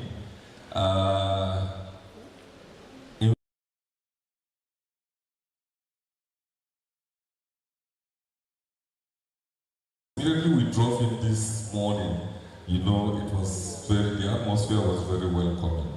From our courtesy visit on the Vice Chancellor to our visit in the Senate Chamber, and it was all welcoming. The Uniben community has been very welcoming and very friendly. Please clap for yourselves. We sincerely appreciate you. We have the backing of the traditional council or the traditional people from representing the Oba of Benin. In fact, Their presence gives us that fatherly support and fatherly encouragement of what we are doing here. We sincerely appreciate you. I don't want to take the risk of calling your name, sir, because I will not pronounce it appropriately. We thank you. Extend our appreciation to the Oba. For the local organizing committee, you have started very well, and we believe you will end well. Your preparation, your arrangements are very perfect. And it all boils down to the kind of leadership that you have, especially your registrar. You know, we thank you, we appreciate you. Please keep the good work up to the end. I hope there will be no lapses. And we have started well. We appreciate you, the local organizing committee. Let me also appreciate my colleague registrars who have traveled across the length and breadth of this country. You know, it is not easy to travel these days, whether by road or by air. In fact, traveling by air these days is more stressful. Apart from the cancellations, the delays, and other stress associated with travels these days. We took all the risks and we made the sacrifice to be here. Thank you all for coming. We appreciate you for those who came, some of you through bad roads, some of you through dangerous roads, but you risked it and you made the sacrifice. It is all in the bid to strengthen our profession and to also contribute our quota to the development and the growth of our respective universities, as we play the very key role of registrars in our universities. Like the Vice Chancellor represented by the DVC this morning, he said, in fact, registrars are the souls of our universities. So we thank you for coming. I can assure you we will soon go into our lectures, we'll take lectures, and we'll ask questions, and they will be very interesting. The representative of the Executive Secretary will join us in our presentations where we will ask questions on the paper he has presented. And so after this, it will be time for lunch, and then we'll go into the Senate chamber for further discussions. I sincerely appreciate you, and thank you all for coming. Good afternoon. Thank you very much. Before we observe the closing formalities, we'd like for everyone on the high table, we're going to have group photograph with the Executive Governor of Edo State at the picture stand outside. This event has not ended yet. We just want to take group photograph outside, and then we come back to observe the closing formalities. Ladies and gentlemen,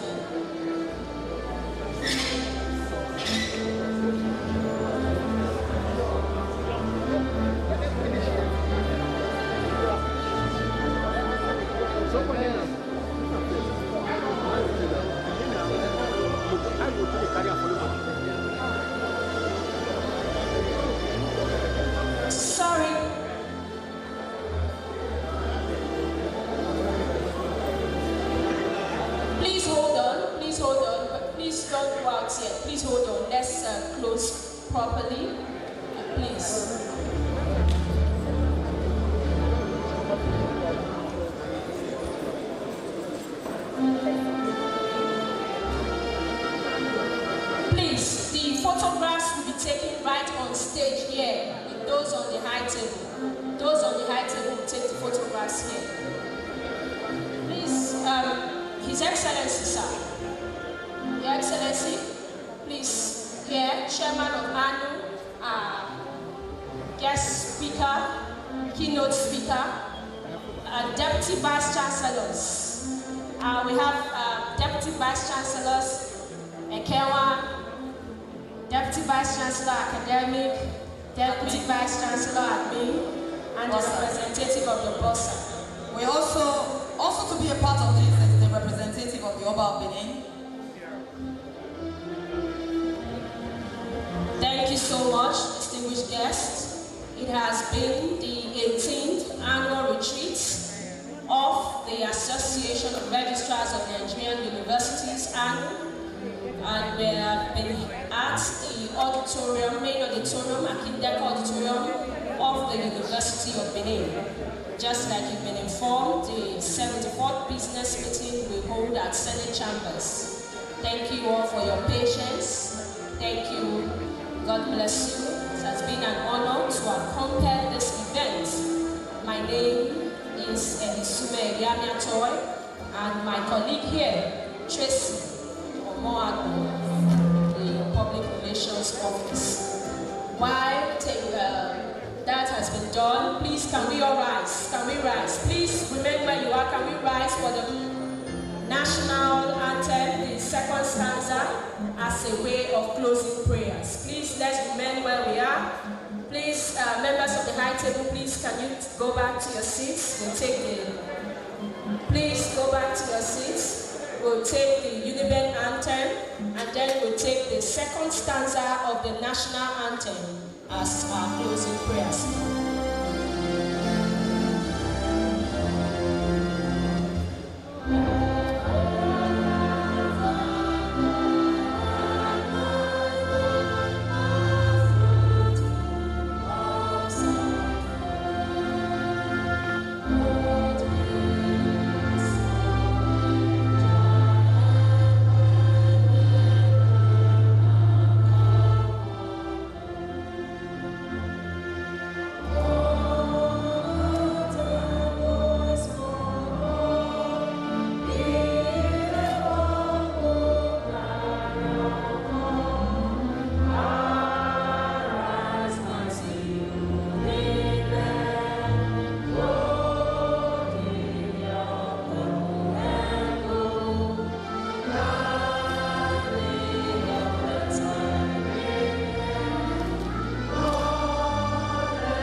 Wait.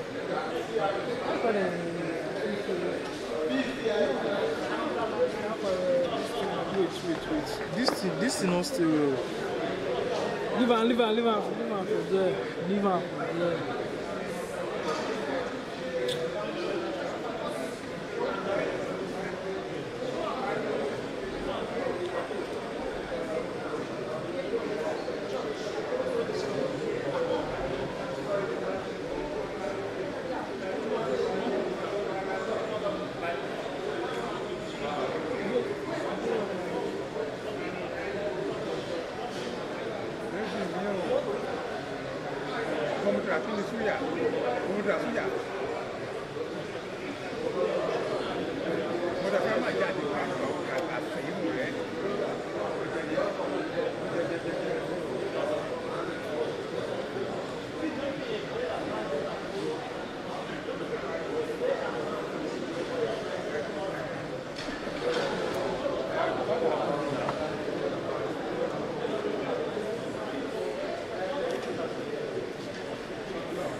That's in the show.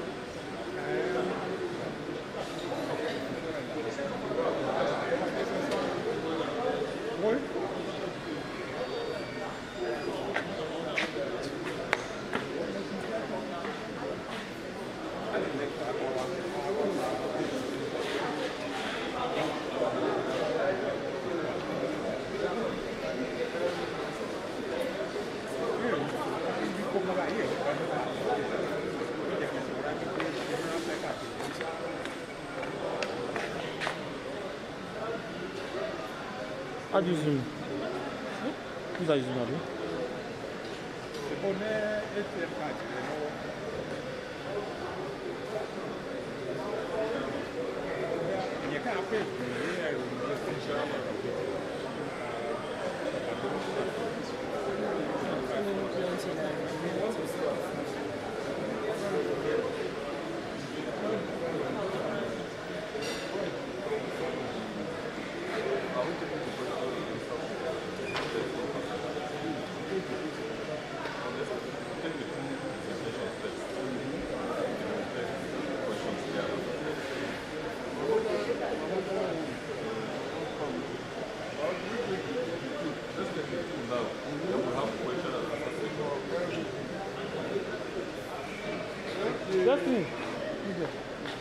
Destiny, Alpha, are you shooting the video now? No, I'm asking. Wait.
you please remind me, please?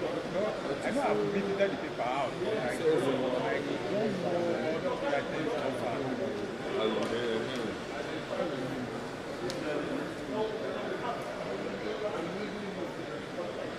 That, okay, I've not received that. What I treated.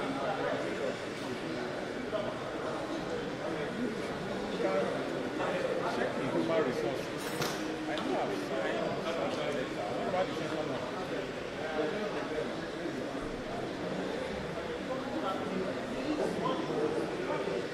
So,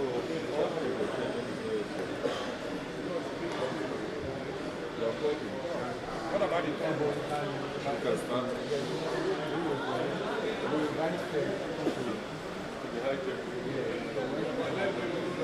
Okay.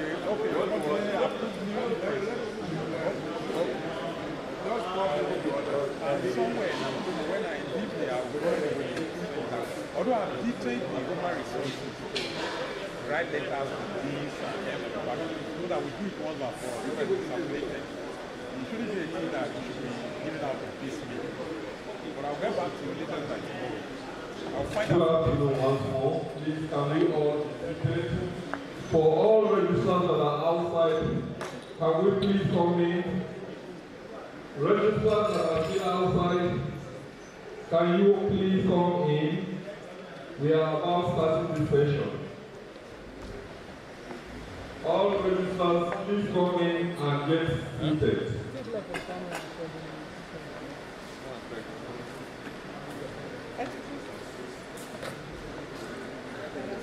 Our guest speakers,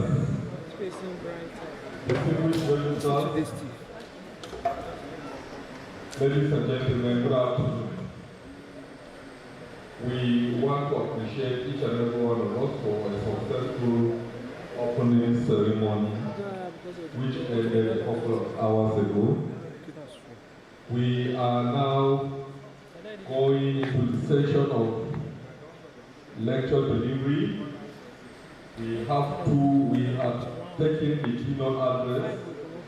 We thank God that the representative of the Executive Secretary of TEDFON is still very much around with us. The idea is to take all the three presenters. We have 2 papers to be presented this afternoon. We will take all the papers, whatever question, comment, observation that we have, we will jot that down. After the presentations, we will have a time for questions and answers. So you'll be jotting down your observations, you'll be jotting down your questions, or whatever comment you want to make. After the presentations, we will open the floor for that. Meanwhile, I have the singular honor to invite the chairman of the occasion, the high table, and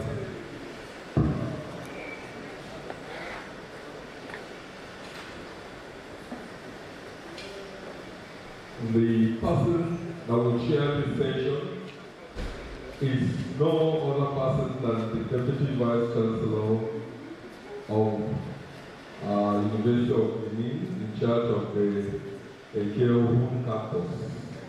Professor Aide, please come to the high table with chairing the session. Thank you, Prof. Thank you for being with us this morning and this welcome.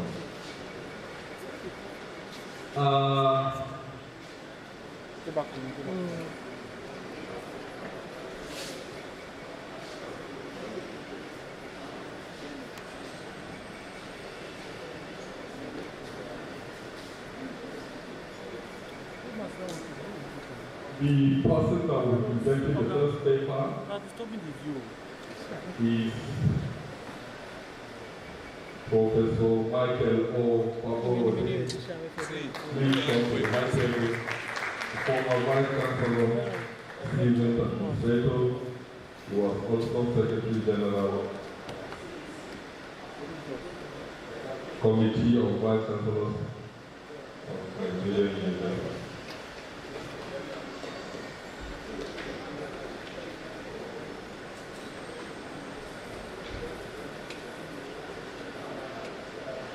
May I also invite the ANU chairman, the High Table, and the ESCO, starting with the chairman of our very own Ife Oluwole, who is the chairman of ANU. Please come to the High Table.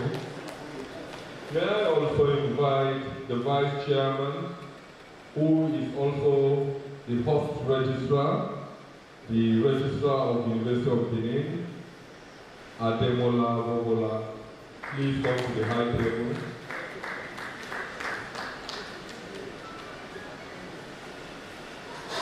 Before I continue, let me invite the keynote speaker, our dear brother and friend who represented the Executive Secretary of TechFund, to the high table. Please. May I also invite the next paper presentation after Pro, Dr. Bakar Mahmouda, who is an ex-official of ANU, to the high table. Dr. Mahmouda, please come to the high table and prepare to make your presentation after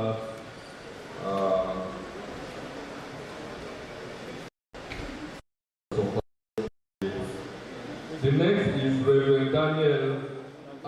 Welu, who is the Assistant Secretary General. Please come to the high table. I also have the honor to invite Hadia Fatima Binta Mohammed Emenai, who is our Treasurer. Please come to the high table. Hadia Fatima Binta Mohammed. May I ask that the chairman of the Communications Committee and his team please find a place close to the high table, somewhere to my left. Okay, they are. Hadia Fatima Binta Mohammed Emenai is here. Let's welcome her. She's our treasurer. Hadia, welcome to the high table.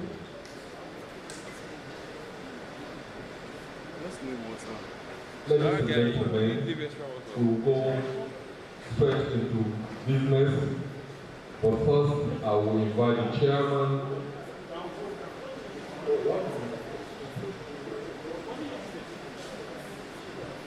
The chairman of ANU will make a few remarks, after which he will hand over to the chairman of this occasion to take over proceedings. Thank you and welcome.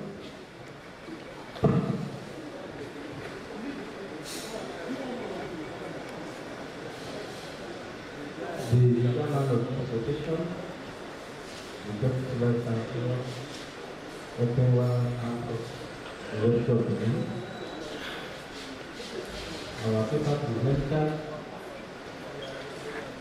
Professor Pamela is more of an administrator than an academic. Yes, you can call him, like he said, is an accomplished academic. But in the field of administration, very experienced, and I know that he's going to really benefit immensely from his presentation. I've had the opportunity of drafting what my professor has done, and in fact, when I went through, I'm proud to be a registrar. Well, it is being said that the taste of the pudding is in the eating.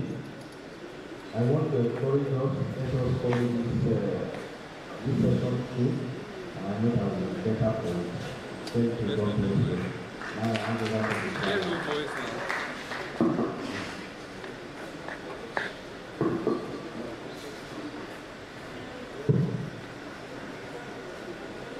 Good afternoon, everyone. I want to, again, on behalf of my Vice Chancellor, Professor Lydia Salami, welcome and every one of us to this campus and then also to this program that we have this afternoon.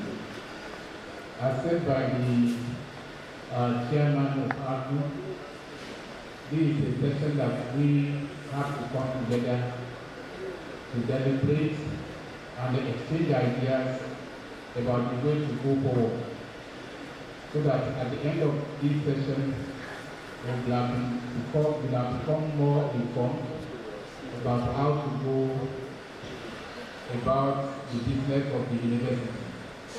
Because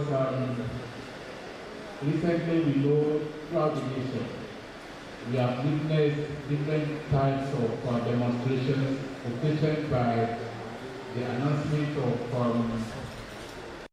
increase in school charges by various universities. There are problems that each university must have experienced in terms of getting enough funds to run the university system.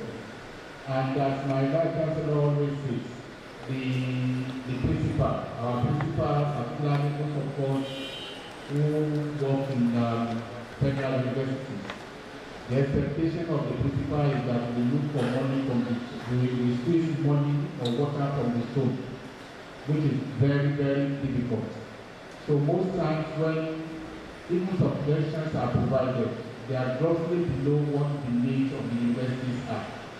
And therefore we have to look inward to see how we can get enough funds to improve the services as well as service delivery that we all sign for.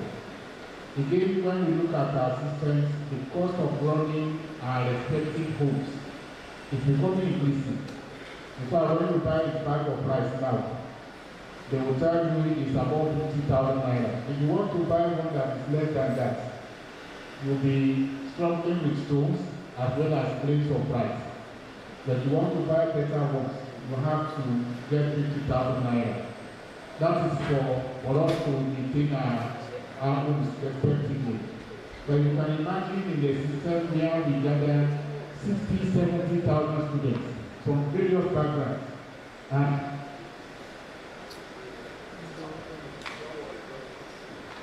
a station where we have 60,000, 70,000 students and staff come together, some of us live in quarters, where we must necessarily provide water, we must necessarily provide power.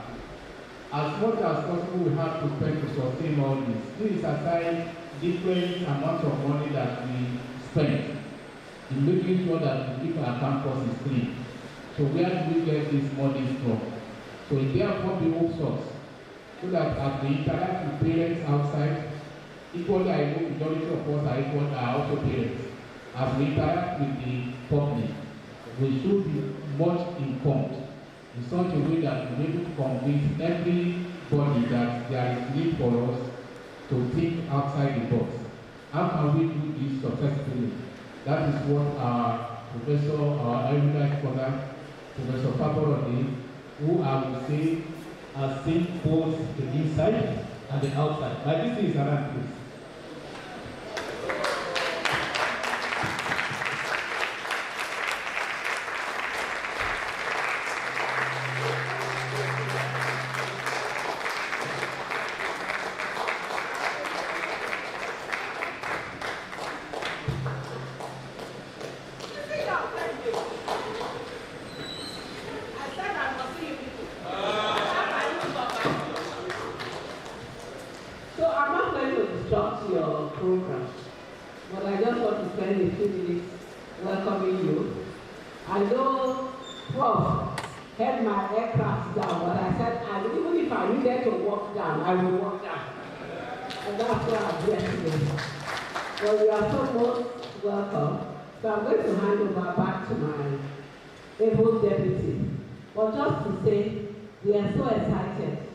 That you are around. Like you know, we are the Unibest.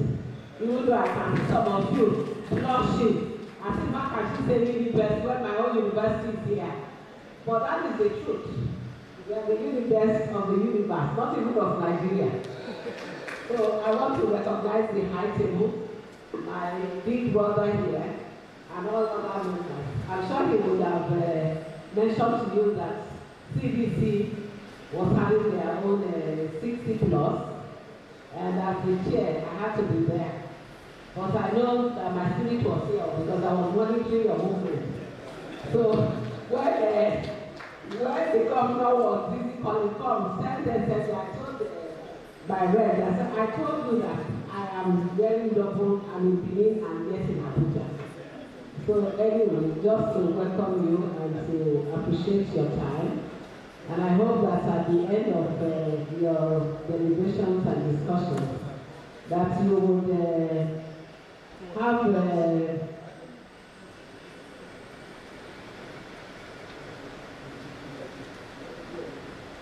yeah.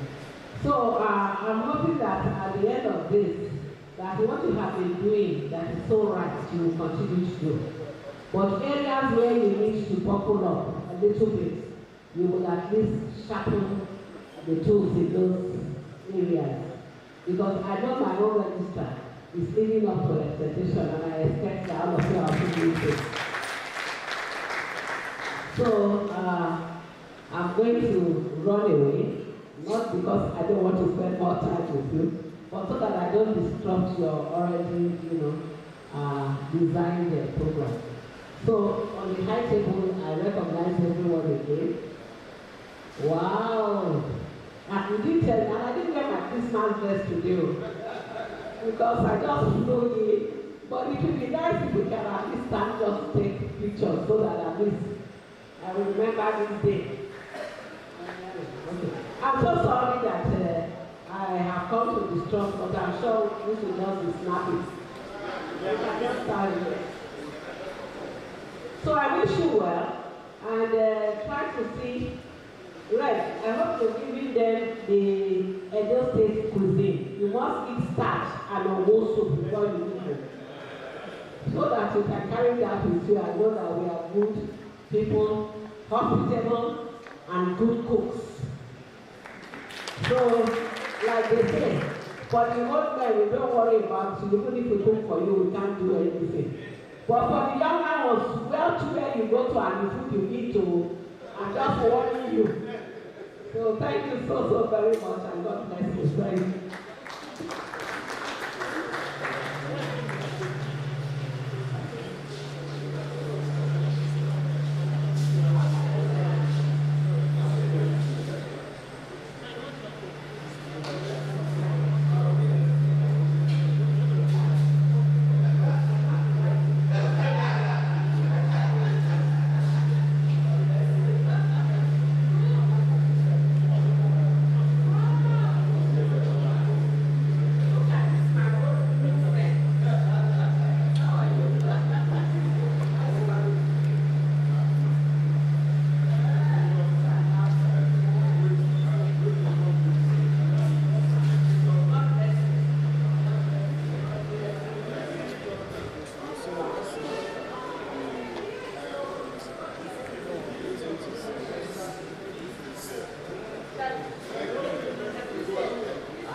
So we have Professor Autonomy will start his lecture right away. Please let us be attentive and take all the lessons as quickly as possible. You have people of that. Thank you very much.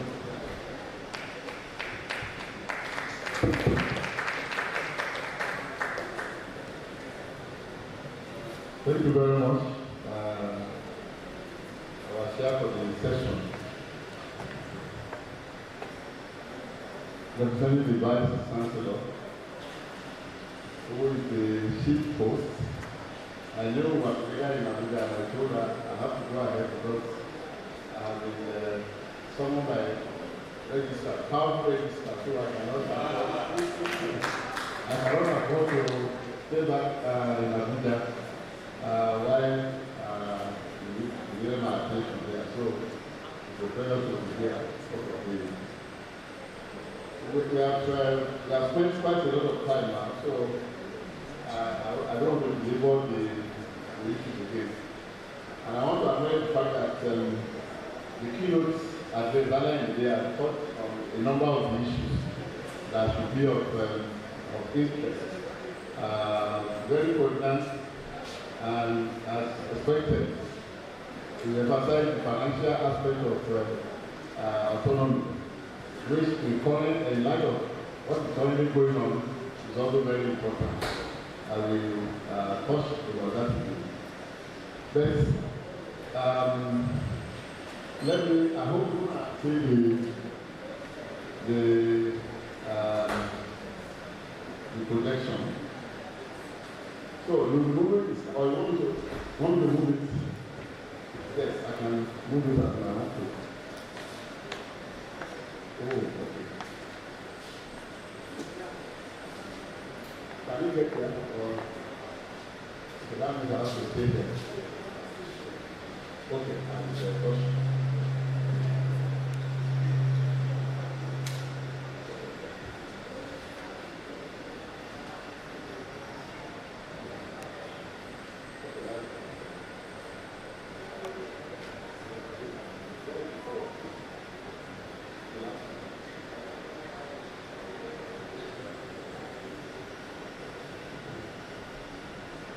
So I'm very pleased to be here. The title of the presentation is centered around the registry, and of course, University Autonomy and efficient and strategic governance. I've put some key words there. Let me just say I congratulate Annie for this 74th business meeting, 84th business meeting, and your 18th annual retreat. And I also confess that I'm really fascinated by the title, the theme of the conference. And as we have said in the morning, it borders on university autonomy, efficient institutional governance, and salvaging the soul of the Nigerian University System. Actually, it's better to read our two things that were suggested. This one that we published, and the second one was University Autonomy, institutional sustenance, the myth, the ideas, and realities of actualization. I want to observe that both teams are very apt. In the current state of the Nigerian University System, it is very certain that our academic system, the Nigerian University System, is almost gasping for breath, and so it needs to be salvaged. Okay, sorry, yeah, I think the one at the back is not very clear, so we have to move to, yeah, okay.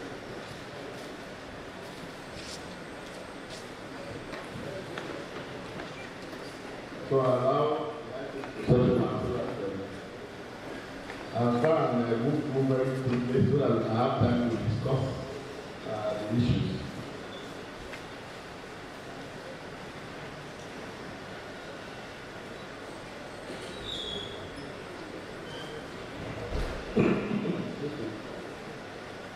So, as I was saying, our university system is currently gasping for breath, and the soul of the system does need serious salvaging because of the current levels of external integration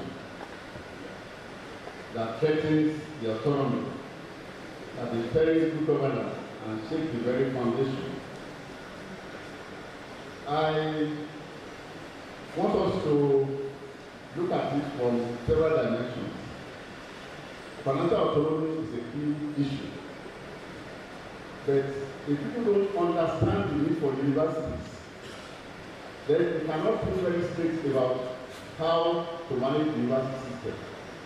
And that's the main premise here for me, that the issues are more fundamental than just whether to charge fees or not charge fees, and so on and so forth. So, I want to look at it, some of those issues that have been raised here. Why relations need their university? And what is it that profits a nation when you have a performing university system with universities that are up very high? And when we understand that, then we now know the duties that are comforting registrars in terms of university autonomy, in terms of good governance, because that is the fundamental that we really need to look at.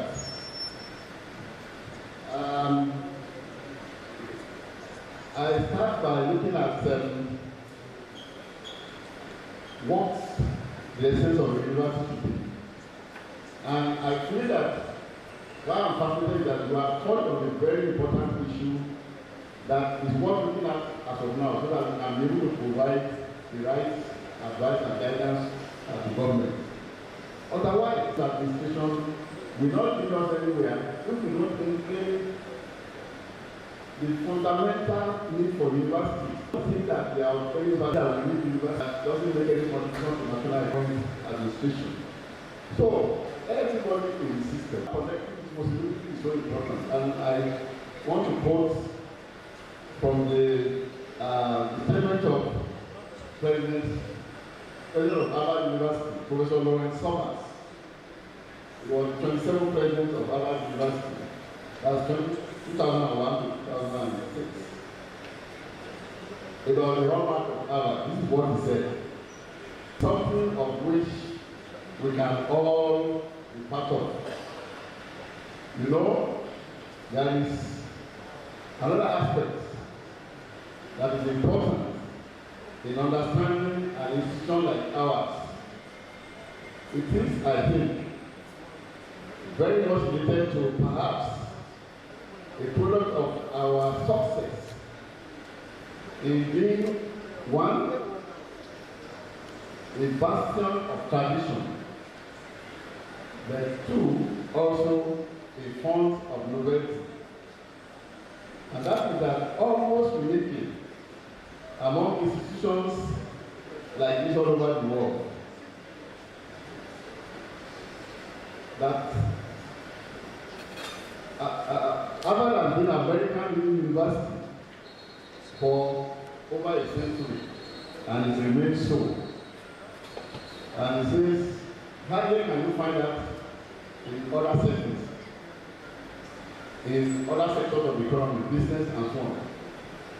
It is only universities that can stay long, in the realm of greatness and still maintain it because of their commitment to three essential things: novelty, the truth, and collective action.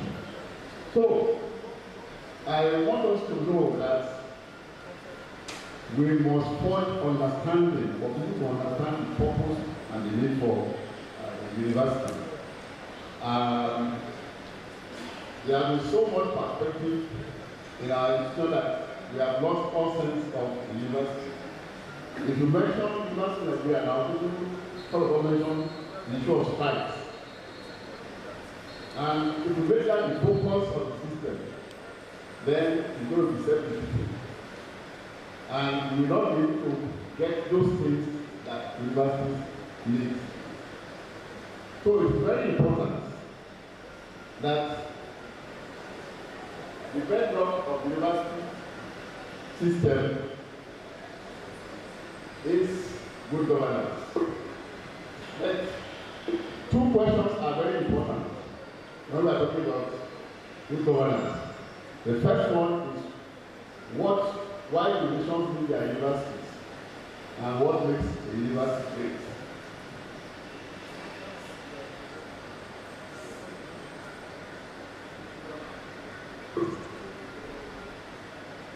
It is already settled that universities and the knowledge system that emanates from them are the drivers and pilots of modern development and the prosperity of nations. From producing the critical mass of graduates, the knowledge system that drives the economy, generating and disseminating and diffusing knowledge and innovations. These are the bedrocks of modern development. And so universities have become so indispensable to foster global competitiveness of their nations. It is thus the quantum and impact of these knowledge products that I have listed that determines the greatness of the university. I'm going to run you because we are familiar with a number of these. What are the products of the university system? The graduates that we produce, and that's what I think Nigeria knows about universities. They don't see only graduates. But more importantly, the research outputs that leads to innovations and that leads to what can impact our community service and development. The universities that we know today in other parts of the world, it is because of the impact that they have made that allows them to be well known. It is not just simply by their list, it is because you can see the product of what they have done. Now, this is best captured by this diagram, which tries to put everything together in a model. We talked about the products, the graduates, we talked about the research outputs and innovations that will allow you to be able to impact society from a village society far away. We are benefiting from a lot of things now, from Stanford, from Silicon Valley, without even being close there. So the reach of the part of the university goes several thousand kilometers above, beyond where they are supposed to be.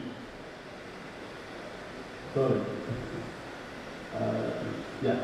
So now, when you have these three things in large good measures, impactful graduates, good research outputs, and then impact on society, all of them, when they are in good measure, that's when you talk about a world-class university. So, the university is world-class not because they just say we are world-class university. It is because people see that is what they are. Of course, we need to do that. We need the inputs to drive the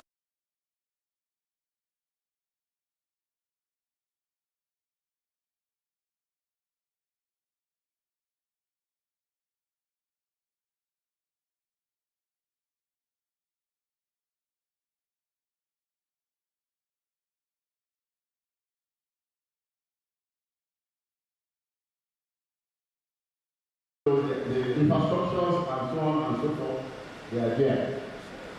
So the third leg is where the leadership comes in. Vice Chancellor, Registrar, and co. And that is good governance. Good or favorable governance. Without this, even when you have all the other ones at plenty, you are still going to have problems. So that's why the registry is so fundamental to the success of the university system. When you get, I'm sure the paper will be shared, people can get more details of, I'm just trying to rush so that we can have a general view and we will discuss at the end. But then, a university does not exist in isolation. You exist within a system, an ecosystem, ecosystem of higher education, ecosystem of communities. And so, what happens to a university is more than what we have mentioned. We have mentioned the issue of governance, the issue of infrastructure, and other issues. But you also have the impact of government policies. And you agree with me that that looks very large in the Nigerian University System. So, the location of the university and so on, all these work together to determine the success of the university. And that is what is delivered here. All these adjoining factors is what contributes to what the university will be. The further explanations are given in the text when you are able to go through. So, we can now see that the job of a vice chancellor, the job of a registrar is well cut out because you have to be experienced in being able to walk through all these places, including international conditions that affect what happens in the education sector.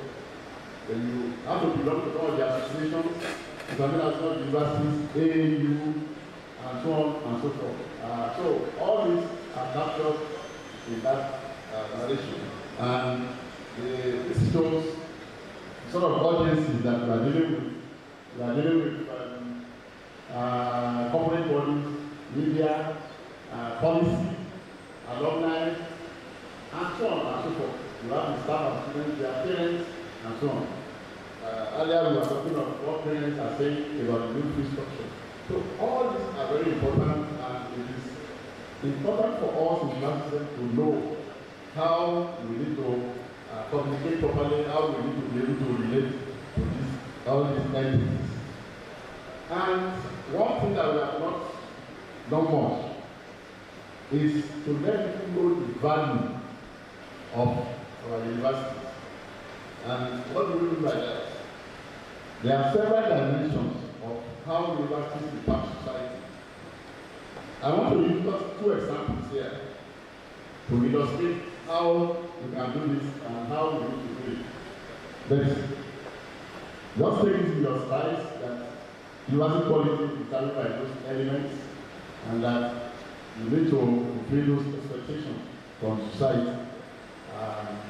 That's where I'm going that universities also have to reflect this sustainable development goals. Sustainable development is one of the external factors. And what this one is trying to show you that all the functions of the university system, preparation of professional graduates, knowledge, and institutional capacity building, all relate to the SDGs. So universities that want to their system to streamline their vision, we need to embrace the SDGs. There is a fourth function that we have, it used to be the traditional universities, but we have lost them, and that is values and citizenship skills.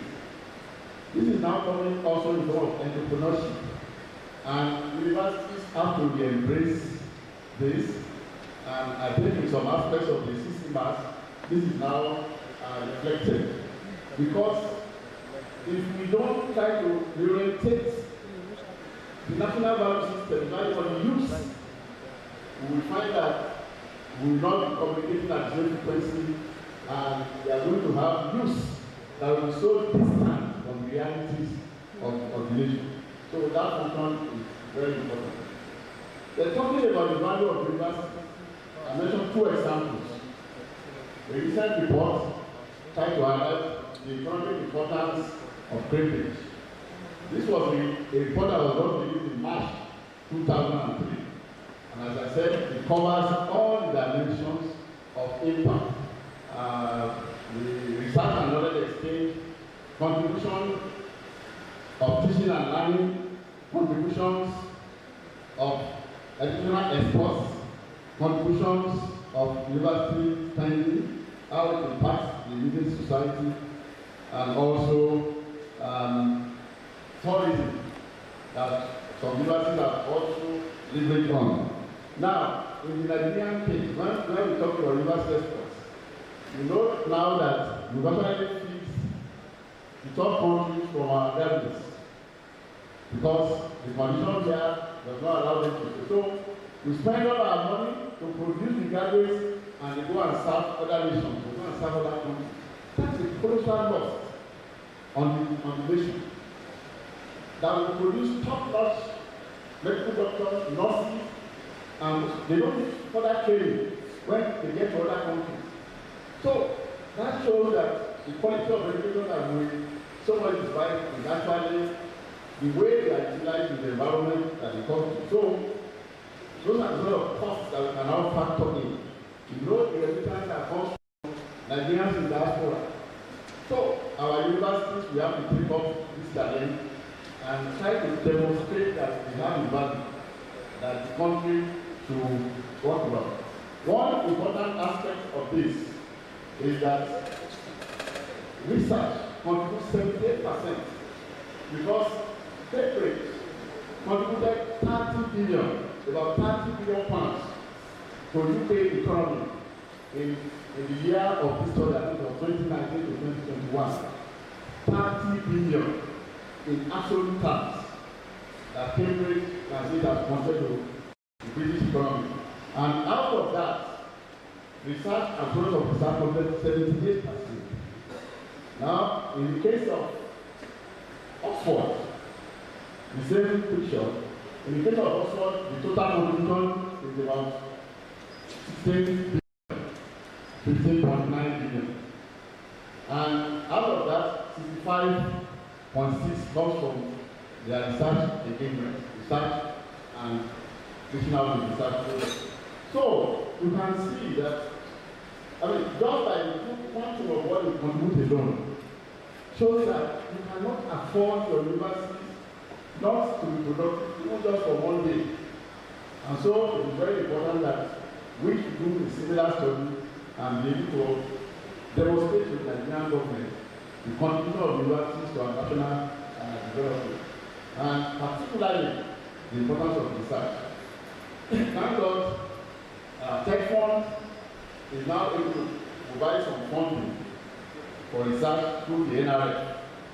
But that's just a little drop of what research makes sort of impact. So it will be helpful if Nigerian government will realize that it must utilize its universities for development rather than despising them and allowing them to go on strike all the time. So we will find later the invasion of the university system. It is job of idle hands. It is pure idleness that we want to invade and do things in the university, control their employment, control everything. Those things are totally distracting and they are destructive. If you want to focus on the trend of universities for development, then you have to ensure that people in the university remain productive. Producing impactful graduates who will drive all sectors of the economy. The industrial development, the social development, the ecotourism, or the new blue economy, and so on and so forth. So, I just want to make a point that on the issue of exports, until now, TechFund sends a lot of young academics to go and study overseas. Now they find that with the exchange rate is no longer possible. It's no longer possible. But you know what? We shouldn't have waited for that because we spend so much money developing foreign universities with our own funds. While our own are starved of funds here, it just doesn't make any logic at all. So these are some of the things that we need to know, and we need to now begin to advocate proper ordering of our priorities.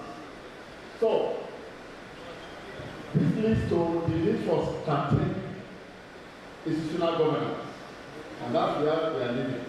And Registrars, as I was described earlier, you know already, you are the custodian of university traditions and everything.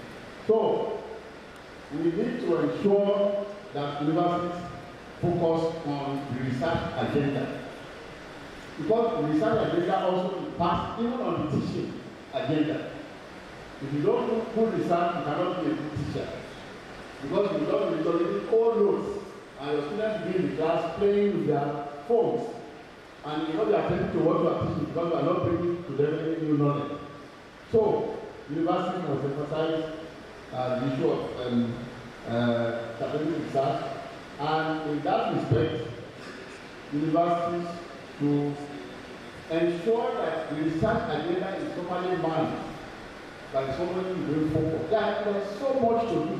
If you want your research to contribute 60%, 78%, 60% to the contribution, then you must take it more seriously. As far back as 2007, the University of Cape Town already has a DVC dedicated for research.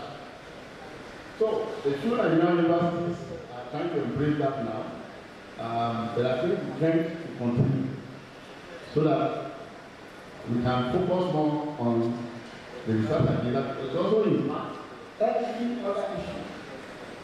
The civic function of the university will be enhanced when you have research products. The teaching function is better when you have research to back it up. The second case, which is more specific, is that the registry needs to be personalized. Personalization of the registry is one of the requirements, because there are new functions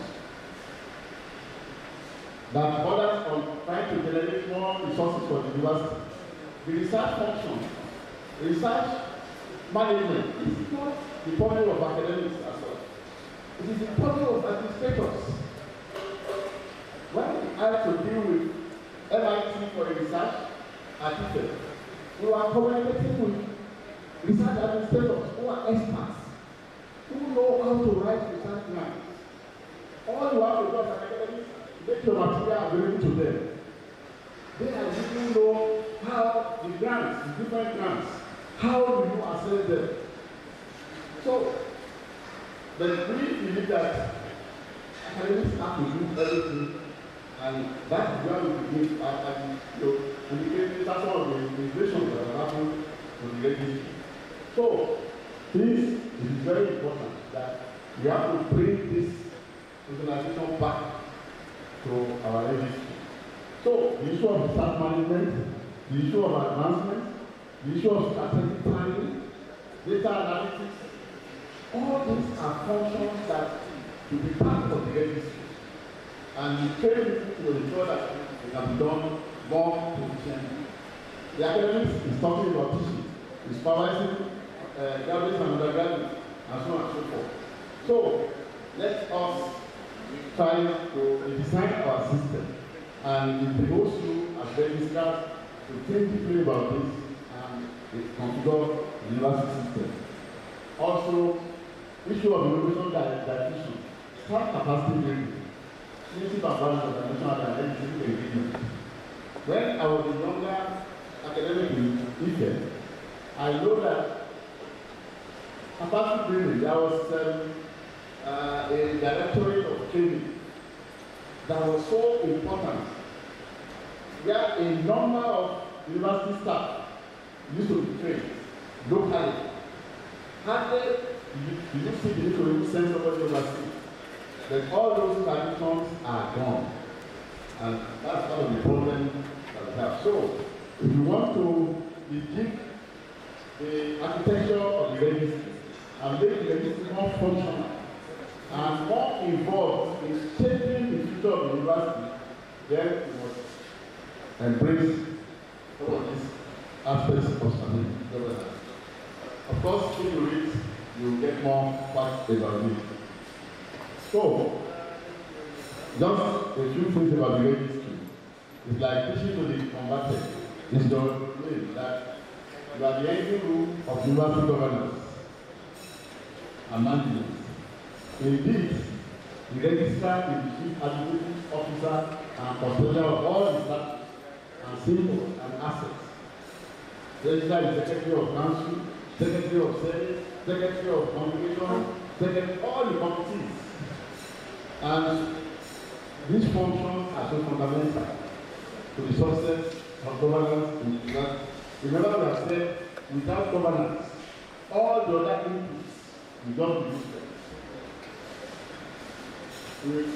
Another day, and as the governor was saying when he was yesterday, the registry should serve as memory and database of the university, and hence grand network. You must now fit into the new ICT and ICT, information technology and data, information communication and data and digital technology, not just ICT, but ICT, information communication and digital technology. It is very important that our registry must embrace all this, so we become the custodian tooling of all these things. And the registry is very crucial in the defense of university autonomy and its sustainability. I have a lot of things put here from different universities about the function of the registrar, from UNN, from Maryland, from UK, and Co. So, really now we point that university registry is the bulwark of university governance, and that the functions will not be trivialized and not be needed away.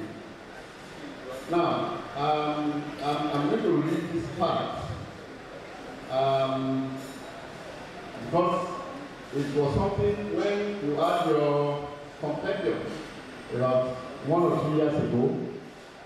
I wrote it forward for it, and I want to read what I wrote again and bring out some points there.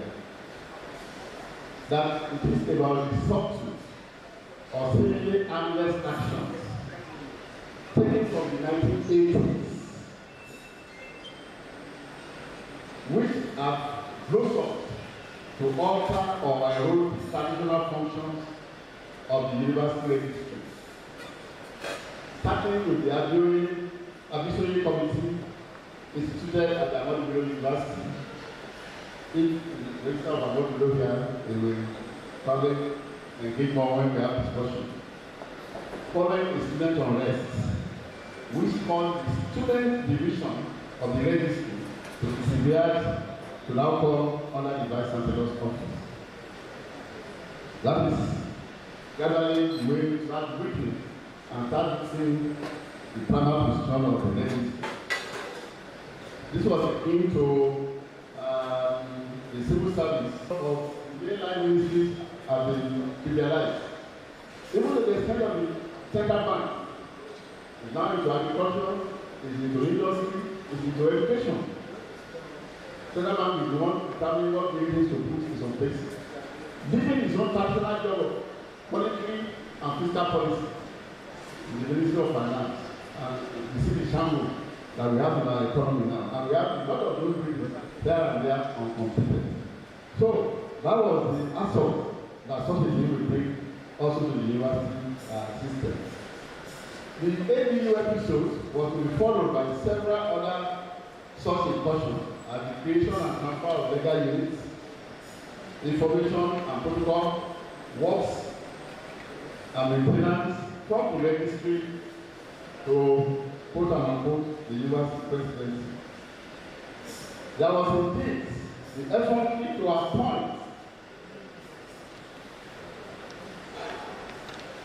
to appoint an academic as the registrar at the University of Nigerian Africa. This happened some time ago. This was short-lived. It was not allowed to last. But that should not have happened. That should not have been contemplated at all. It was always the same having a sole administrator to head APU for some time. Those things do not have been allowed to occur in the university system if you know what universities are supposed to do. Now, let me talk about the single assault that has finally come and now becoming the norm. The tenure of registrars. Initially it was 5-5. You do the first term, 5 years, then you can do the second term of 5 years. Now it has been normalized with other principal officers, including vice chancellor, just 5-year tenure. I think that's something that should not have been allowed to happen. It is part of not understanding the role of the registrar, as I said earlier, as the custodian of everything and also the service of the university. When you just allow only 5-year tenure, then you have complicated the memory system that the university has. And I remember the old registrars of those days. They don't have to stay for that long, but 3 years only to have been what has been allowed as the minimum that can be sustained. But I do know that the worm that eats the vegetable, some of them are inside the vegetable itself. There are those who think that you don't have to wait for long before you become registered. And they unwittingly allow such things to go. The university system is what is paying for it today. So, if you look at this carefully, it's not out of place to reconstruct and ensure that the values of having a very strong registry that stays. So in those days, register stays for a long time, that's only not come and go. But the registry remains there to reflect the tradition. You must see what someone says on Harvard. A force of tradition and novelty. So those are the things that we have lost, and I made that point, and I hope that it will help us in understanding what the registry must do. Now, I went on to talk about autonomy, that I'm just, I'll catalog the beauty of the registry system, and that's what is there. And that the old segregated registry system has gone. The registrars of home that we used to embrace. So the question is, can the university recover from all these afflictions and regain its pride of place in the setting of the university system? Definitely, the army is possible. You just have to understand the history and how to step back forward from what we have to do. Now, autonomy, I regard it as the lifeblood of the successful university. And that was what Dr. Summers was saying about the ability of Harvard to be able to paint the trade the way they want. And it is not just for the fun of it that the university has to be autonomous. A university derives authenticity and essence from the dynamism of ideas and constant discovery. The reputation of the state, if in an ambience of contest, this is captured in an editorial, which when you get the part, you might read the detail. It was in the Guardian of 2016, 21-1. A university is renowned for some salient functions, teaching the nation's future leaders by providing instructions and so on and so forth. Matters of great importance. Conducting research on these same matters for the development of humanity and society. Not just for the university alone. What you do in the university system affects the whole of humanity. A university, therefore, is different from other educational institutions. Not only because they are the highest level of sophistication that attends to their needs and operations, but also because a university derives its authenticity from this purpose. So, when you are able to get a copy, please read that position in full so that it can give us an idea of how we have missed the idea of university in Nigeria. So, from there, the university is totally independent, atmosphere that the language should be able to try to stay the way forward. And since after online, one of the papers that we did at the Committee of Pro-Chancellors, this was 2016 conference that we had. We quoted Sir Robert Menzies, the former Prime Minister of Australia, who is credited to be the father of university education and reform in Australia.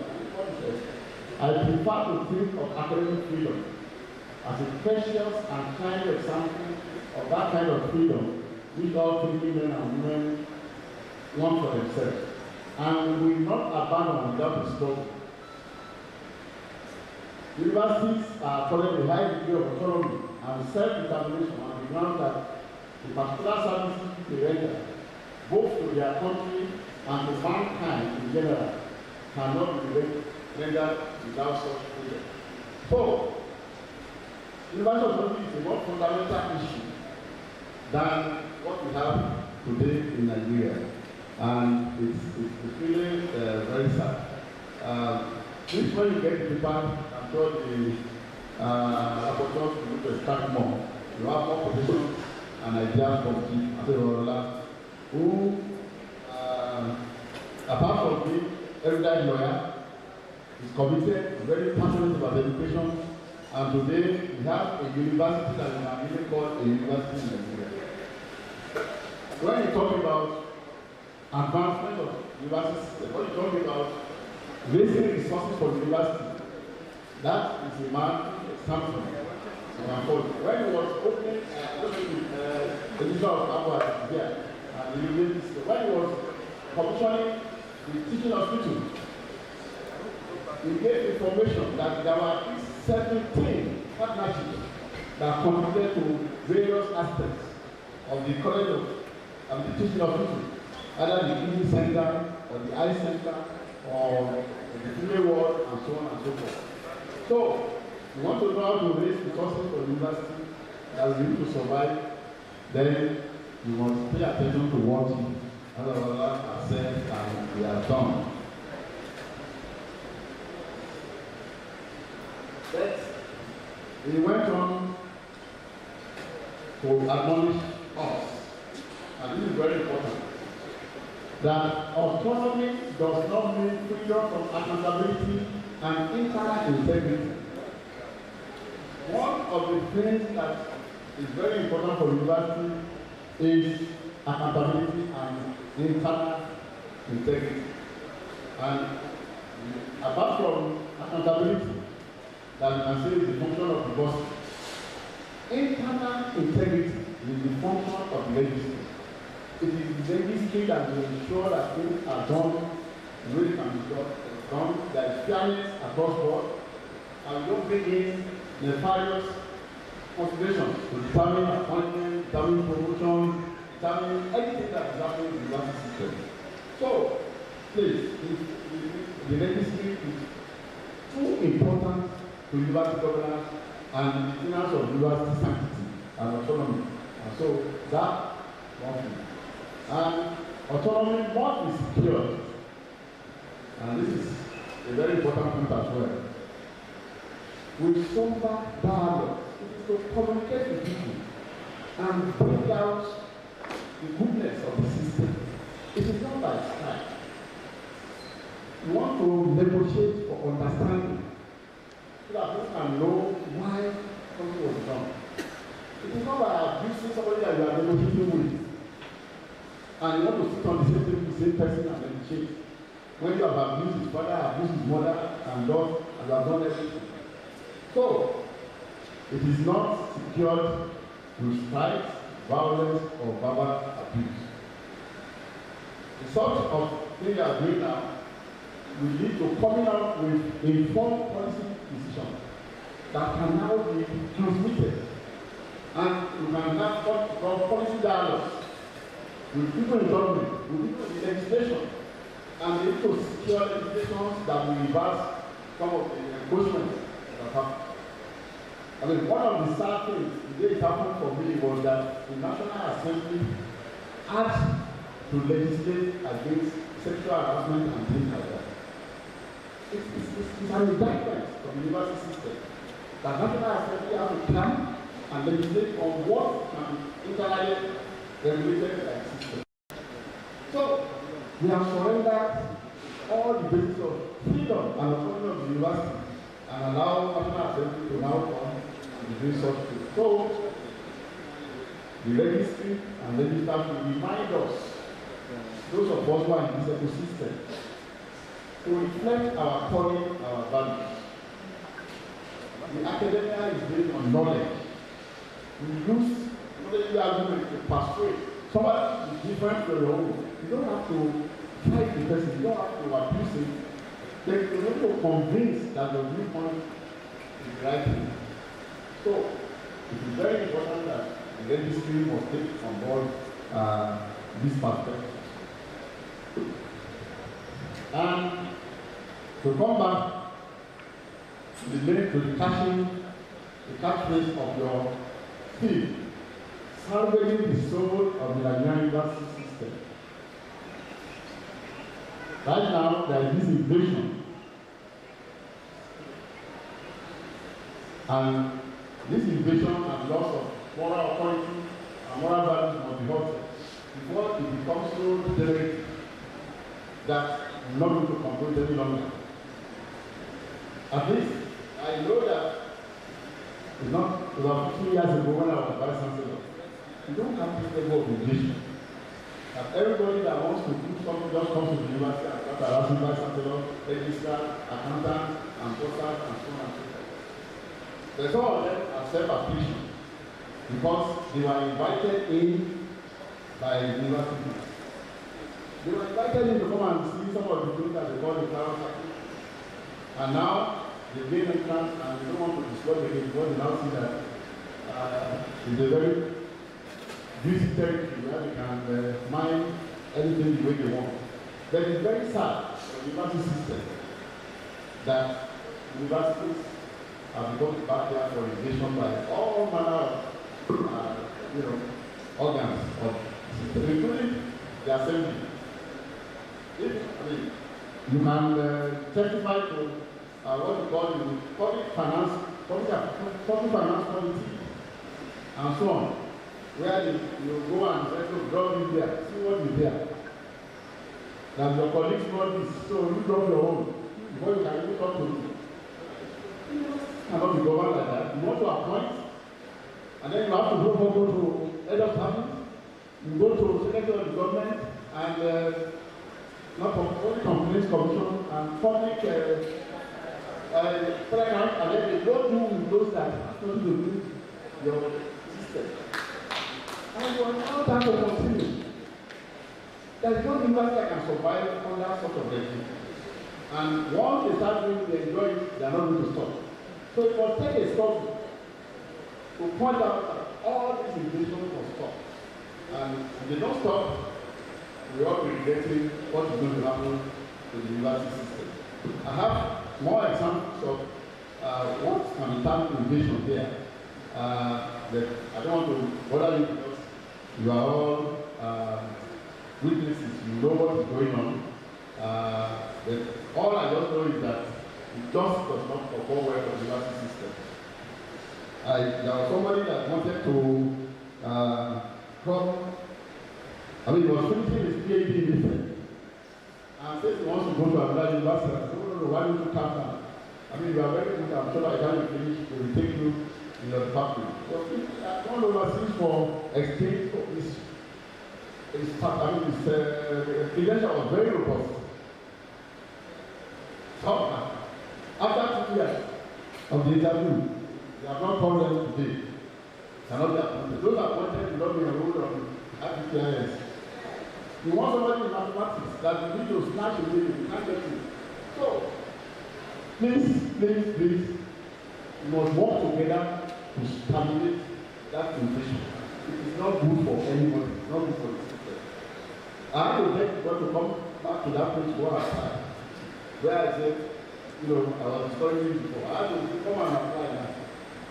So, because that one is a private university, and they have more freedom. Even though they have their own challenges, but in terms of freedom of the academia and the registry and everybody, is now better in private universities than we want and used to be. So, I hope that Anu will boldly allow this meeting to serve as the start of a great move to serving the future of the NUS. Before I pronounce my thank you, a footnote on the issue of funding. The funding of loan means that if you are funded, you cannot. So that is not true. That is not the case of other communities. You value you attach to your university and what you want them to do for you. I've shown the example of Cambridge. UK has a funding system that is competitive and universities have to get this fund. And then there is actually research funding that they also benefit from. So UK universities are not all private universities. I do not say that they look for funding for themselves. No, that is not true. We must hold the government to account. If you want things to change in this country for good, it is education that can start. If you want to improve in secondary and primary school, you need teachers. Teacher training is a major input into solving the problem of education in this country. So, the universities have to train teachers and graduates that will go and teach in secondary and primary school. Look at what we have today in primary and secondary schools and look at what comes to them. It is a problem. World Bank advised African nations to focus on primary and secondary education. They did that for a long time, and this is where it has taken us to. Until around 2000, that is treated emphasis to university education. That is where we are today. We did not have this number of out-of-school children in the 80s, in the 90s. Now, 20.5 million out-of-school children. How are we going to recover in primary school, in secondary school? It is when we have a very robust higher education system that is doing research to change the economy, create a new startup ecosystem of young minds who are creating jobs. It is not government that will create jobs. It is the small scale startup industry that will create jobs eventually. So, funding is very important. The government can take the right step. If, as promised, they want to give more autonomy to universities. But the autonomy they want to give is not done by word of mouth. It has to be comprehensive. Because they will come back and say, as you said, that this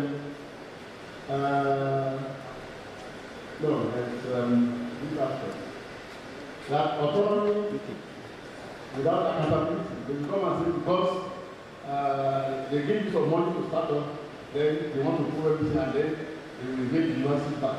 So that's not what we are saying. If government decided, you can decide to draw a line and give enough funding for universities to swim on their own. And those that are managing properly good governance will float and succeed. After all, private universities are succeeding on their own. They charge very high fees. And if you want to solve the problem of assets, to reduce the number of students every year that are taking down and are not having places, it requires careful modulation of the entire education system. Not just public universities alone. Government now says it doesn't care about what is happening in private universities. They charge so high fees, and because of that, only 7%, less than 7% of student population are in private universities. It has remained like that for the past 5 years. So, that is not the pathway to reduce the volume of assets. You have to modulate the institution that federal government says is free. Whatever the public charges, government universities have to come up with it.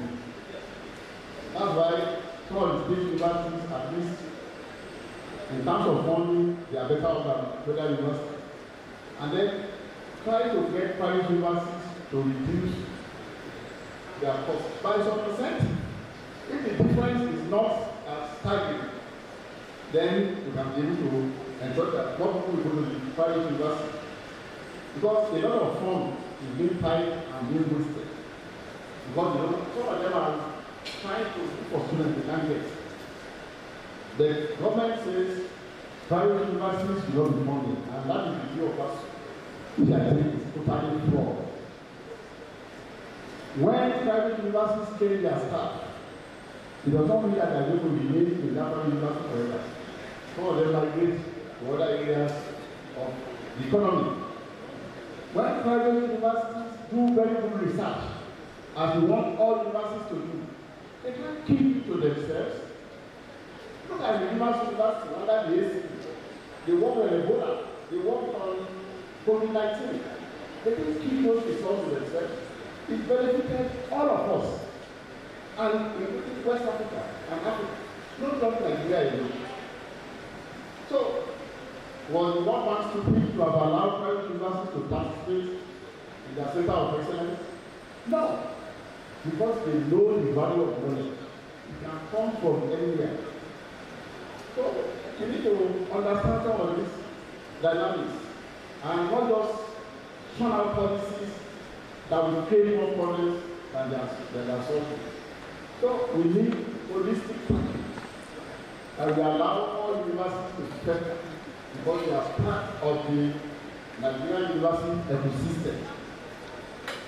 This is where, if only for staff development and for research, let everybody has access to what is coming from that fund, so that the entire university system can grow. The way you are limiting capacity now is creating more problems for the country.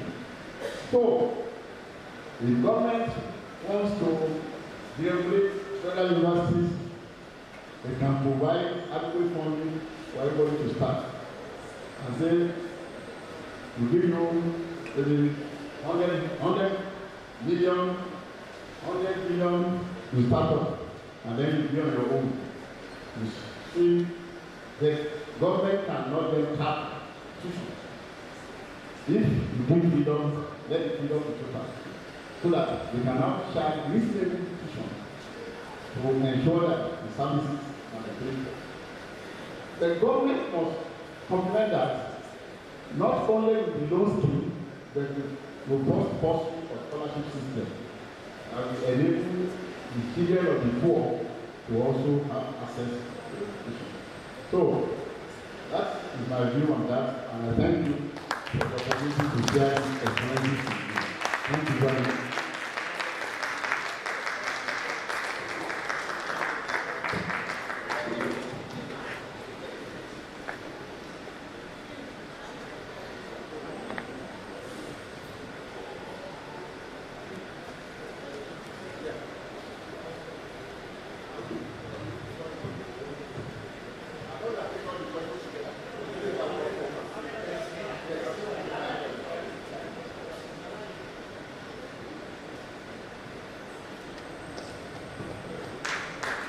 A round of applause again for Dr. Autonomy. You want to agree with me that we did not make mistake in inviting Dr. Autonomy for today's program.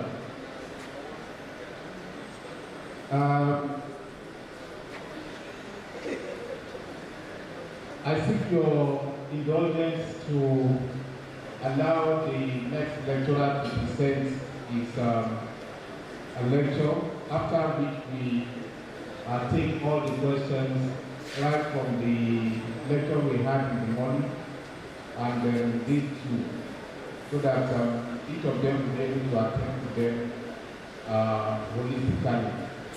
Of course, by just way of little summary, I do not intend to repeat all the things that Prof has told us.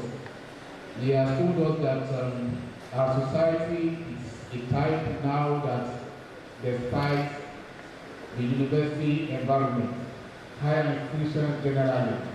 Nowadays, in every community where we all came from, we have the so-called socio devils, so to speak, the Yahoo boys. There is no part of the country that doesn't experience the evils of the Yahoo boys. Their slogan is, education is a scam. Yes. So with that, the majority of people are looking at education as something that they don't need to venture into. And that is more or less keeping into the consciousness of some parents who don't see any need for them to educate their children. We have to find a way to get out of that. He has equally told us that there is no nation that developed without the contribution from the university environment. The moment you don't have the university system where people will be trained to become administrators, to go into various sectors in the economy, in the technological area, such societies will forget about any form of development. And one evil that is also developing us in our society now is that in spite of what our government at various strata spend on education, after training pharmacists, after training medical doctors, engineers, lawyers, and so on, we don't seem to have relevance for them in our society, and we export them to other countries without considering the havoc that the absence of these people creates in our immediate environment. He has told us that our governments will have to holistically look into that. In spite of the high cost of education that government spends on that. And then he has reminded us that as registrars, we should not just stand with our two hands folded to say that all these don't involve us, don't concern us, particularly in the university system where we have stake, where we serve as stakeholders. Every registrar must see himself or herself as the custodian of circles, custodian of symbols, custodian of assets of the university. And the situation whereby we have tenured when a vice chancellor vacates for our office after the end of the tenure, we have about 2-3 years for the person that is coming in to learn how to rule the system. He has equally told us that as far as autonomy is concerned, we are not saying that we should be free from accountability. That is, as the university system, we should not say that we want to be autonomous to the extent that we don't want to be accountable and we don't want to have what we call internal integrity. We must find a way as much as possible to be accountable to our principals, accountable to our system, and transparent in the conduct of our affairs as a university altogether. And finally, but not the least, he has told us that when we talk of autonomy, that does not mean that our government, our principals at various strata must not at any time see it as something that they have to hand off completely. There should be ways of engaging or assisting the university system so that eventually the entire society will be better for it. Thank you very much for listening. A round of applause for the Department of Education. On that note,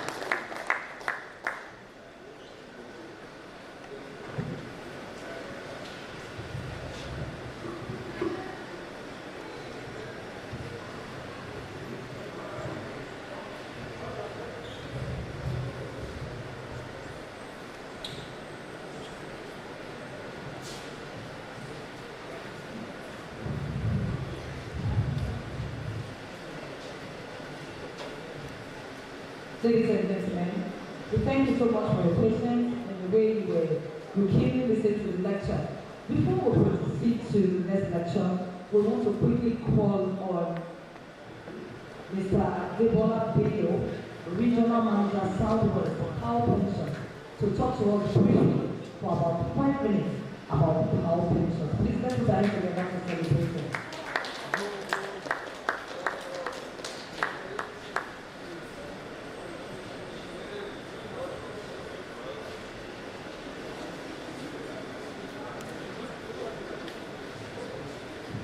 Thank you so much. Good afternoon, distinguished ladies and gentlemen. My name is Adibola Bilos, and I work with Power Pensions.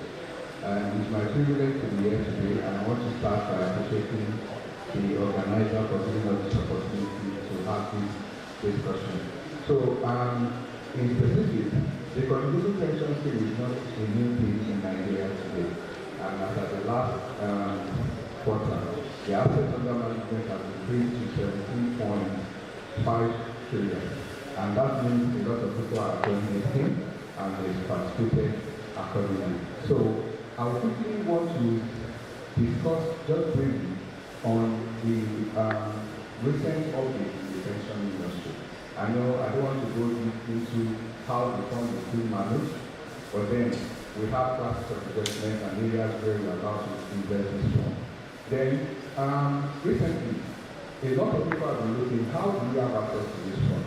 So there are modalities and how we can have access to it. Here, in terms of in a situation where the RSA that I'm talking about the owner of the account is out of job, you can have part of the contributions. Then again, you can have access in terms of medical grants. That is when the RSA cannot physically or mentally carry out the job functions. Then again, you can also have access, or the beneficiary or the next of kin can also have access to it if the RSA that is declared missing for a period of 12 months. Then also in case of eventuality, and the last that we all know of is based on retirement. And there are statutory way of making payments after retirement. So again, a lot of people look at it, why can't they have access to their contributions? So what Techcom has done recently is to introduce a situation whereby the RSA can have up to 25% of the RSA account to access equity mortgage.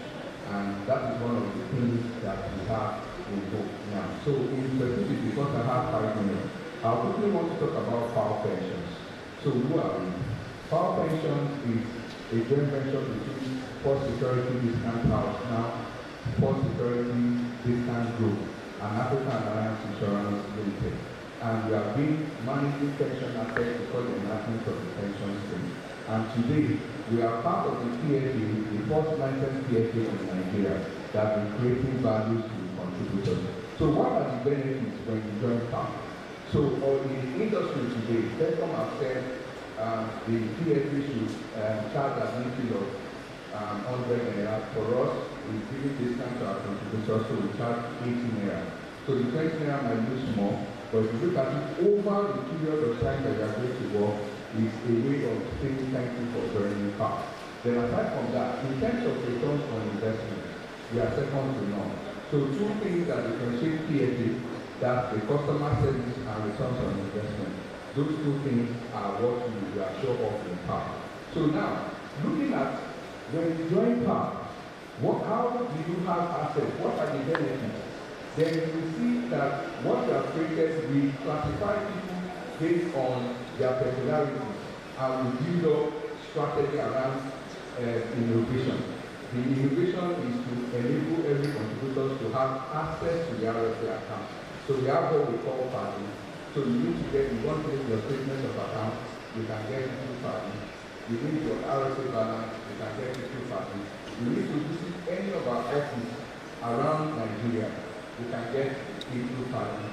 You need to know your account officer, you have complaints to us, you can do that. You need to carry out your information when you want to carry out information audit, you can do that as well. So I noticed that my time is getting closer. So at this session, I want to say thank you for giving me this opportunity and do enjoy the rest of the program. And in case you have questions for Mr. Adebola Bello, he's still very much available. What would you give opportunity now to Mrs. Toju, I buy the team lead for those things, ARM pensions. So we'll give a talk for 5 minutes and then we'll continue with our lecture. She will also be here for questions. How many questions? Just quickly now. They are very much around with us. Thank you. My time starts now. Good evening, ladies and gentlemen. I'm from ARM Pensions. ARN is Assets and Resource Management. We have offices over the 36 states of the Federation, including Abuja. So we are here this evening.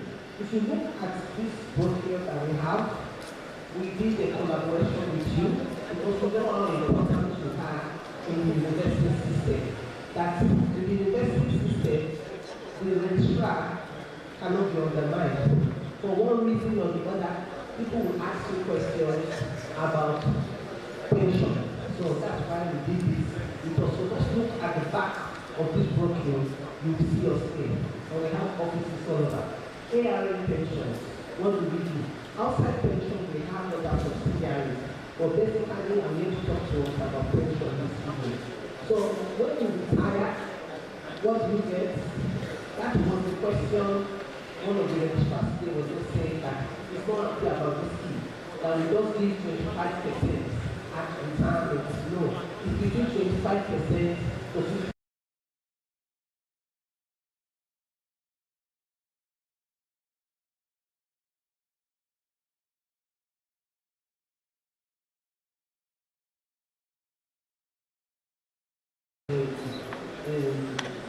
Benefit as it is. So it all depends on your age, your sex, your total balance, and the number of years you are putting, and your grade level and state as a standard. So it's not just the giving 25% that is no, there are rules and regulations. And we all know that it's strictly statutory as it is. And the contributory pension scheme has come to stay with us in Nigeria. That's where we are. So as it is, I'm sure of course I will start with one pension company or the other. If you are not registered with the pension company at this point, I think this is the time to do that. And for us to know why we should come to ARN pension, all pension companies do the same thing, but we differ in about 3 areas. One of the areas we differ is on return on investment. When they call return on investment, all pension companies they trade with these funds. As they trade with these funds, they come with various returns. So if you know your PFA, you know the returns that they come, you want to ask yourself, are you satisfied with the returns you are getting? If you are not satisfied, this is the time you ask and come over to a pension company that has a stronger and a better returns. These things are not just there. They are public documents that you can access at any time. So don't let anybody come and tell you my phone is better than this. One of our lecturers said the way to go this way is to go to the internet and check all pension companies have their return on investment displayed. That is the rule. All pension companies have their return on investment displayed on a daily basis, if not a daily basis, on a weekly basis. So if you go to www.arnpensions.com, you'll be able to see their return on investment on the various fund prices.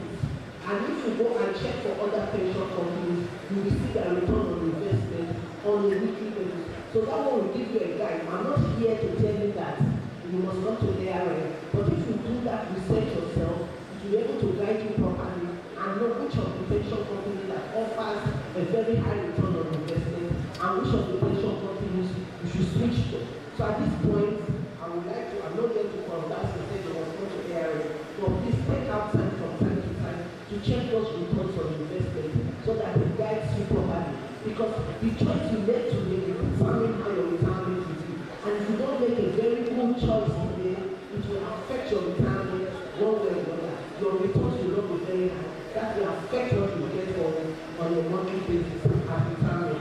At this point, I will want to stop because of time. Somebody is already beckoning to me that it's time for me to round up.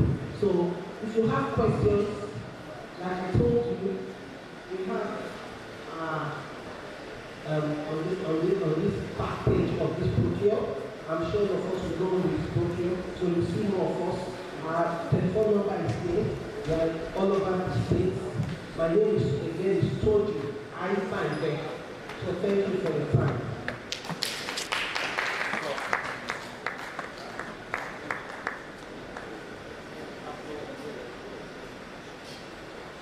Thank you very much, Mrs. Abambe. We're grateful. So if you have questions, they are still very much available. But for now, we have to proceed with our lecture. Well, thank you very much. Let's go straight to the next lecture that is going to be delivered by Dr. Obaka Mamuda, the UK past chairman.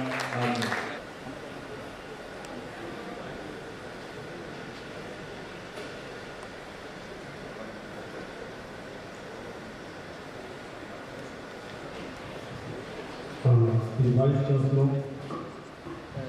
representative of the Deputy Vice Chancellor, and the Chairman of the session, our guest lecturer, Chairman of our distinguished colleagues, good afternoon. 80% of what I'm going to present has already been presented by our keynote speaker and the guest lecturer. So what I will do, I will try to do the remaining 20% in 10 minutes. The topic of my presentation is University Autonomy and the place of the registrar in an autonomous university. The presentation is done in about 33 slides.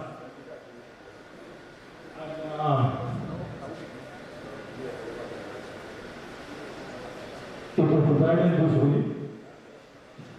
It has an introduction, and then there's conceptual clarification, trying to talk about abstract knowledge. The keynote speaker has talked about what autonomy is and what university autonomy is. And the paper also discusses the perspectives of autonomy. Generally, the paper is a discourse on the story of university autonomy. So, 4 perspectives were discussed in this paper. That is the traditional perspective, the managerial model, then the internationalist, and the Finnish University of Finland model. But I think I'm not going to talk about that.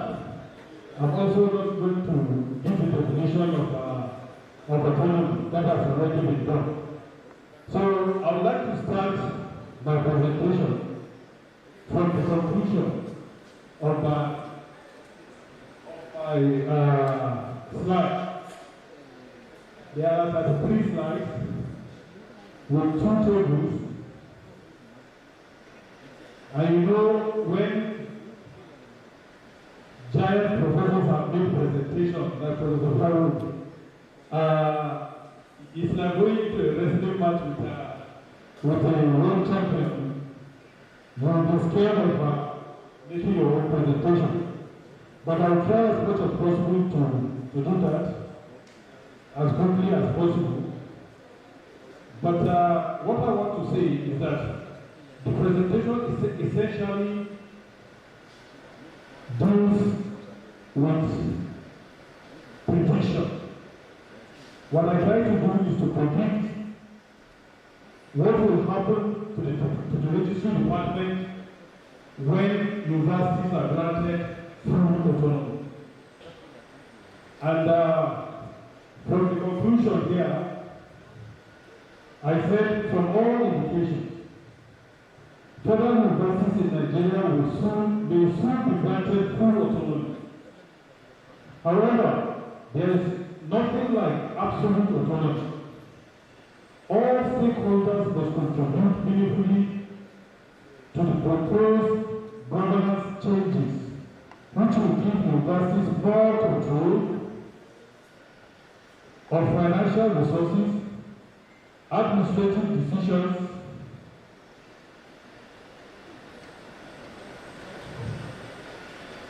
academic freedom. Certainly these changes will have serious implications on the office of the registrar. Therefore, it is incumbent on the registrar to develop competencies and adaptations that will make him to continue to be relevant in the scheme of things in the Nigerian University System. The implications I'm talking about here is that the present government have made pronouncements in several fora. At the last National Conference on Education, the Minister of Education, Professor Tani Mama, declared that government was actually going to grant federal universities manage their resources, control the content, the academic content, and set out their conditions of science. Furthermore, just last week, the Minister of Special Duties was at the University of Abuja during their convocation. He also made the same pronouncement. In fact, one of the reasons he gave why full autonomy will be given to universities was that it will even reduce or cut off strikes completely. So what I try to do here in this presentation is to try as much as possible, using my crystal ball,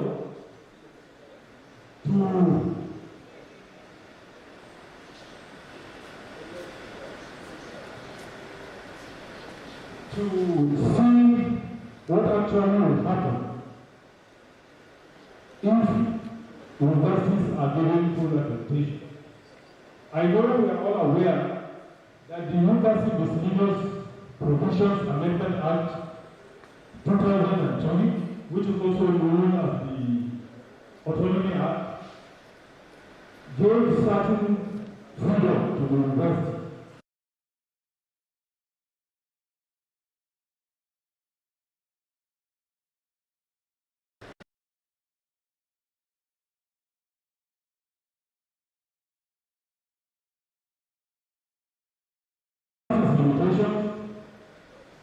The financial autonomy has not been granted, and I think that is the superstructure of all the components of autonomy, which is academic autonomy, that is freedom, academic freedom, administrative autonomy, and financial autonomy. So,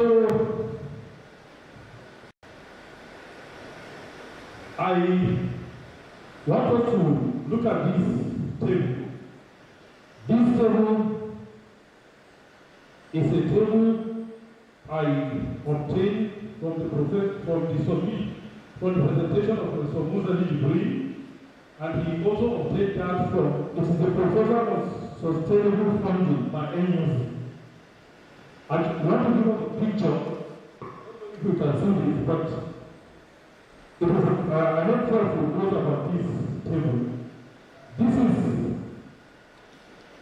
a document in which NUC tried to find out the cost per unit of a student. How much would it cost a medical student to study medicine and finish? So, the average cost as at 2010 was $3,306. That is the average. If you have to study medicine, it's about $5,000.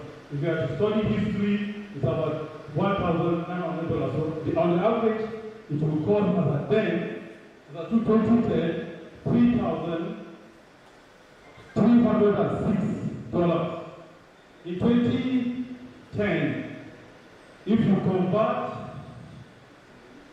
that to Naira, it will give you 500,000 Naira. 507,903 Naira.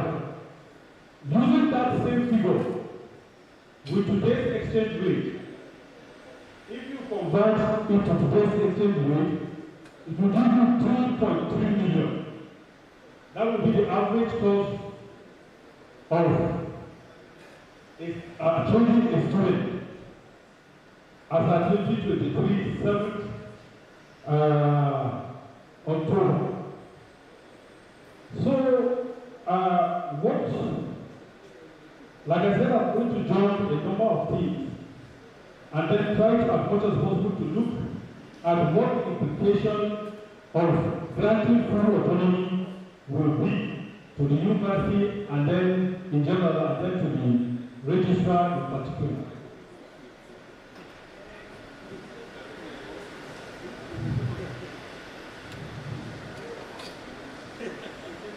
One of the implications is that there will be intensification of competition between universities.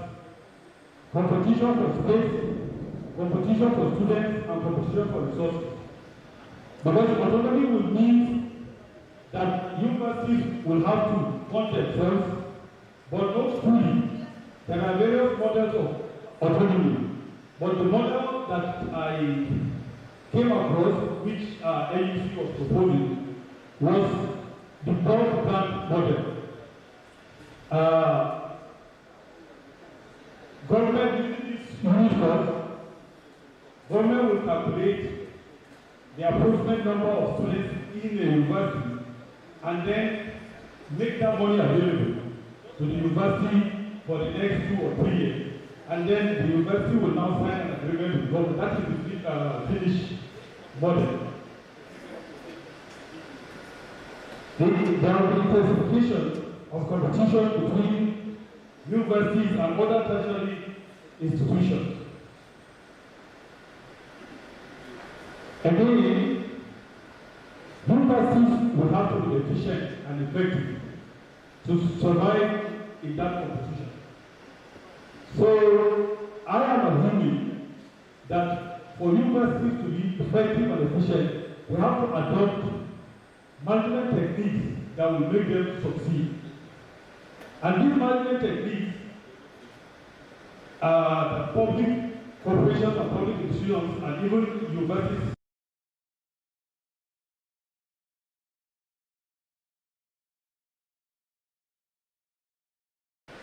And this new public management approach is nothing but the adoption of private sector management approach. So I envisage that universities will try to adopt that method, and if that method is adopted, there is a likelihood that the registry department will be unbundled. So the registrar will not exist as registrar again. The registry department will be divided into 3 or 4.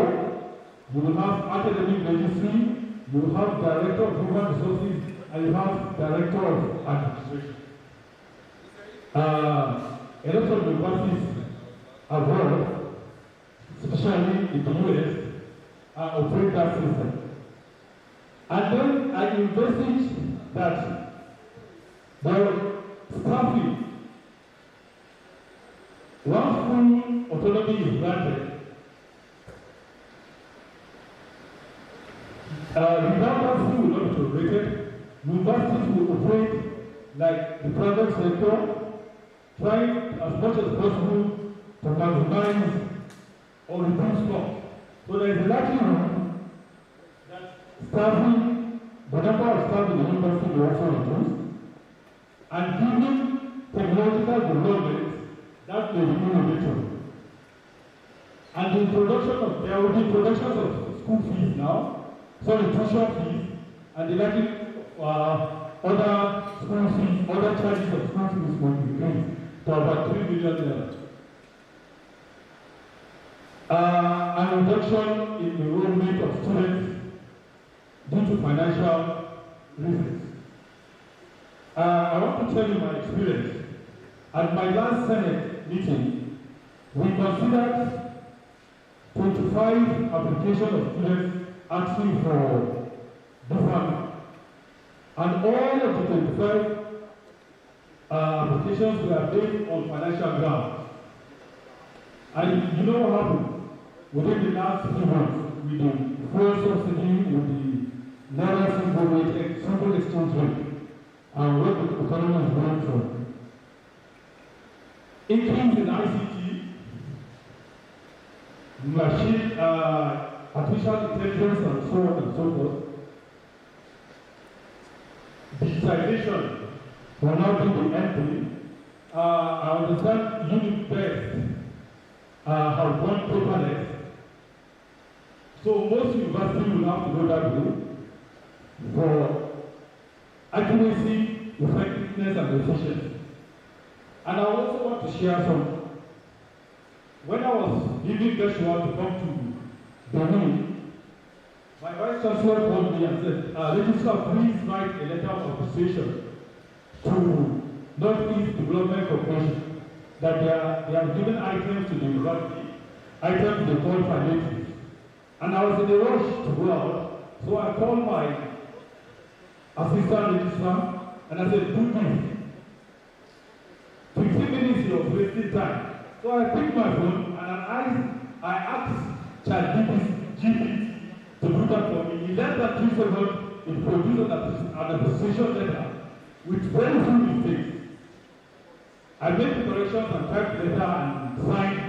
And when I was going out, he was saying, I'm about finishing. I said, don't mind. Just take this and send it to the MD of our Northeast Corporation. So I also envisage that NUC and JAM will continue to regulate academic standards and admission, and that government will provide bulk grant to cover salaries, and salaries will be handled by the university, no more IPPIS, and the university will control its finances. I envisage that TEDFORM will continue its intervention in the university to fund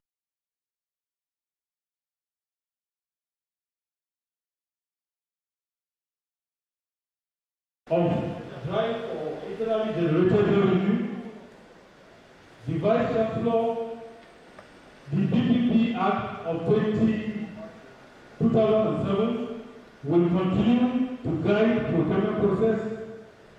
Vice Chancellors will become more and more powerful and determine a lot of things in the university once full autonomy is granted. There will be less power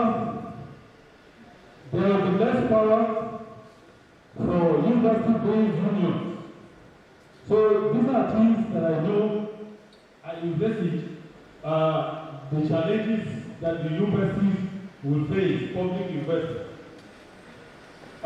Then, in my own, looking at my crystal ball also, I believe the office of the registrar will also face a number of challenges, and the registrar and registry department will have to tackle these challenges and come up with mechanisms of tackling these challenges. Initially, I talked of the unbundling of the registry department. This may not take place.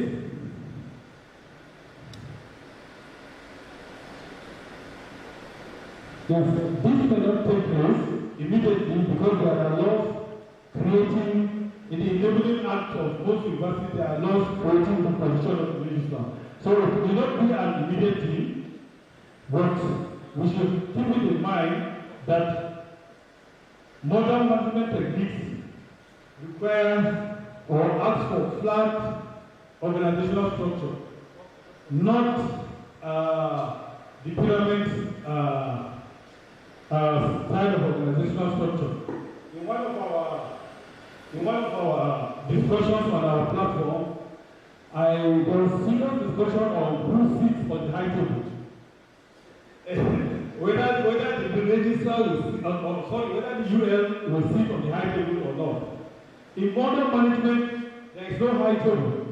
It's flat. The registrar, the director of finance, the academic staff, all on their flat basis. So it allows for quick decision making. So and then for the registry,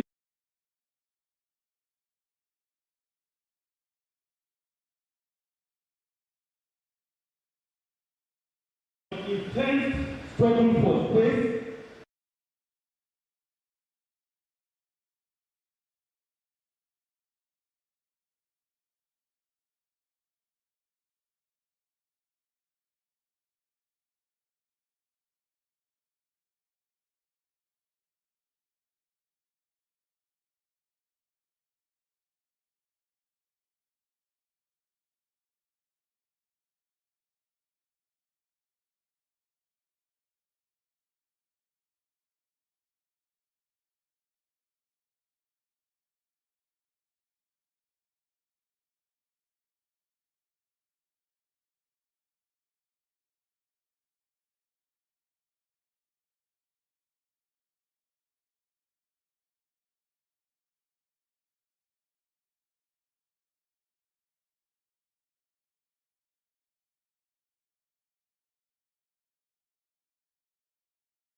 years.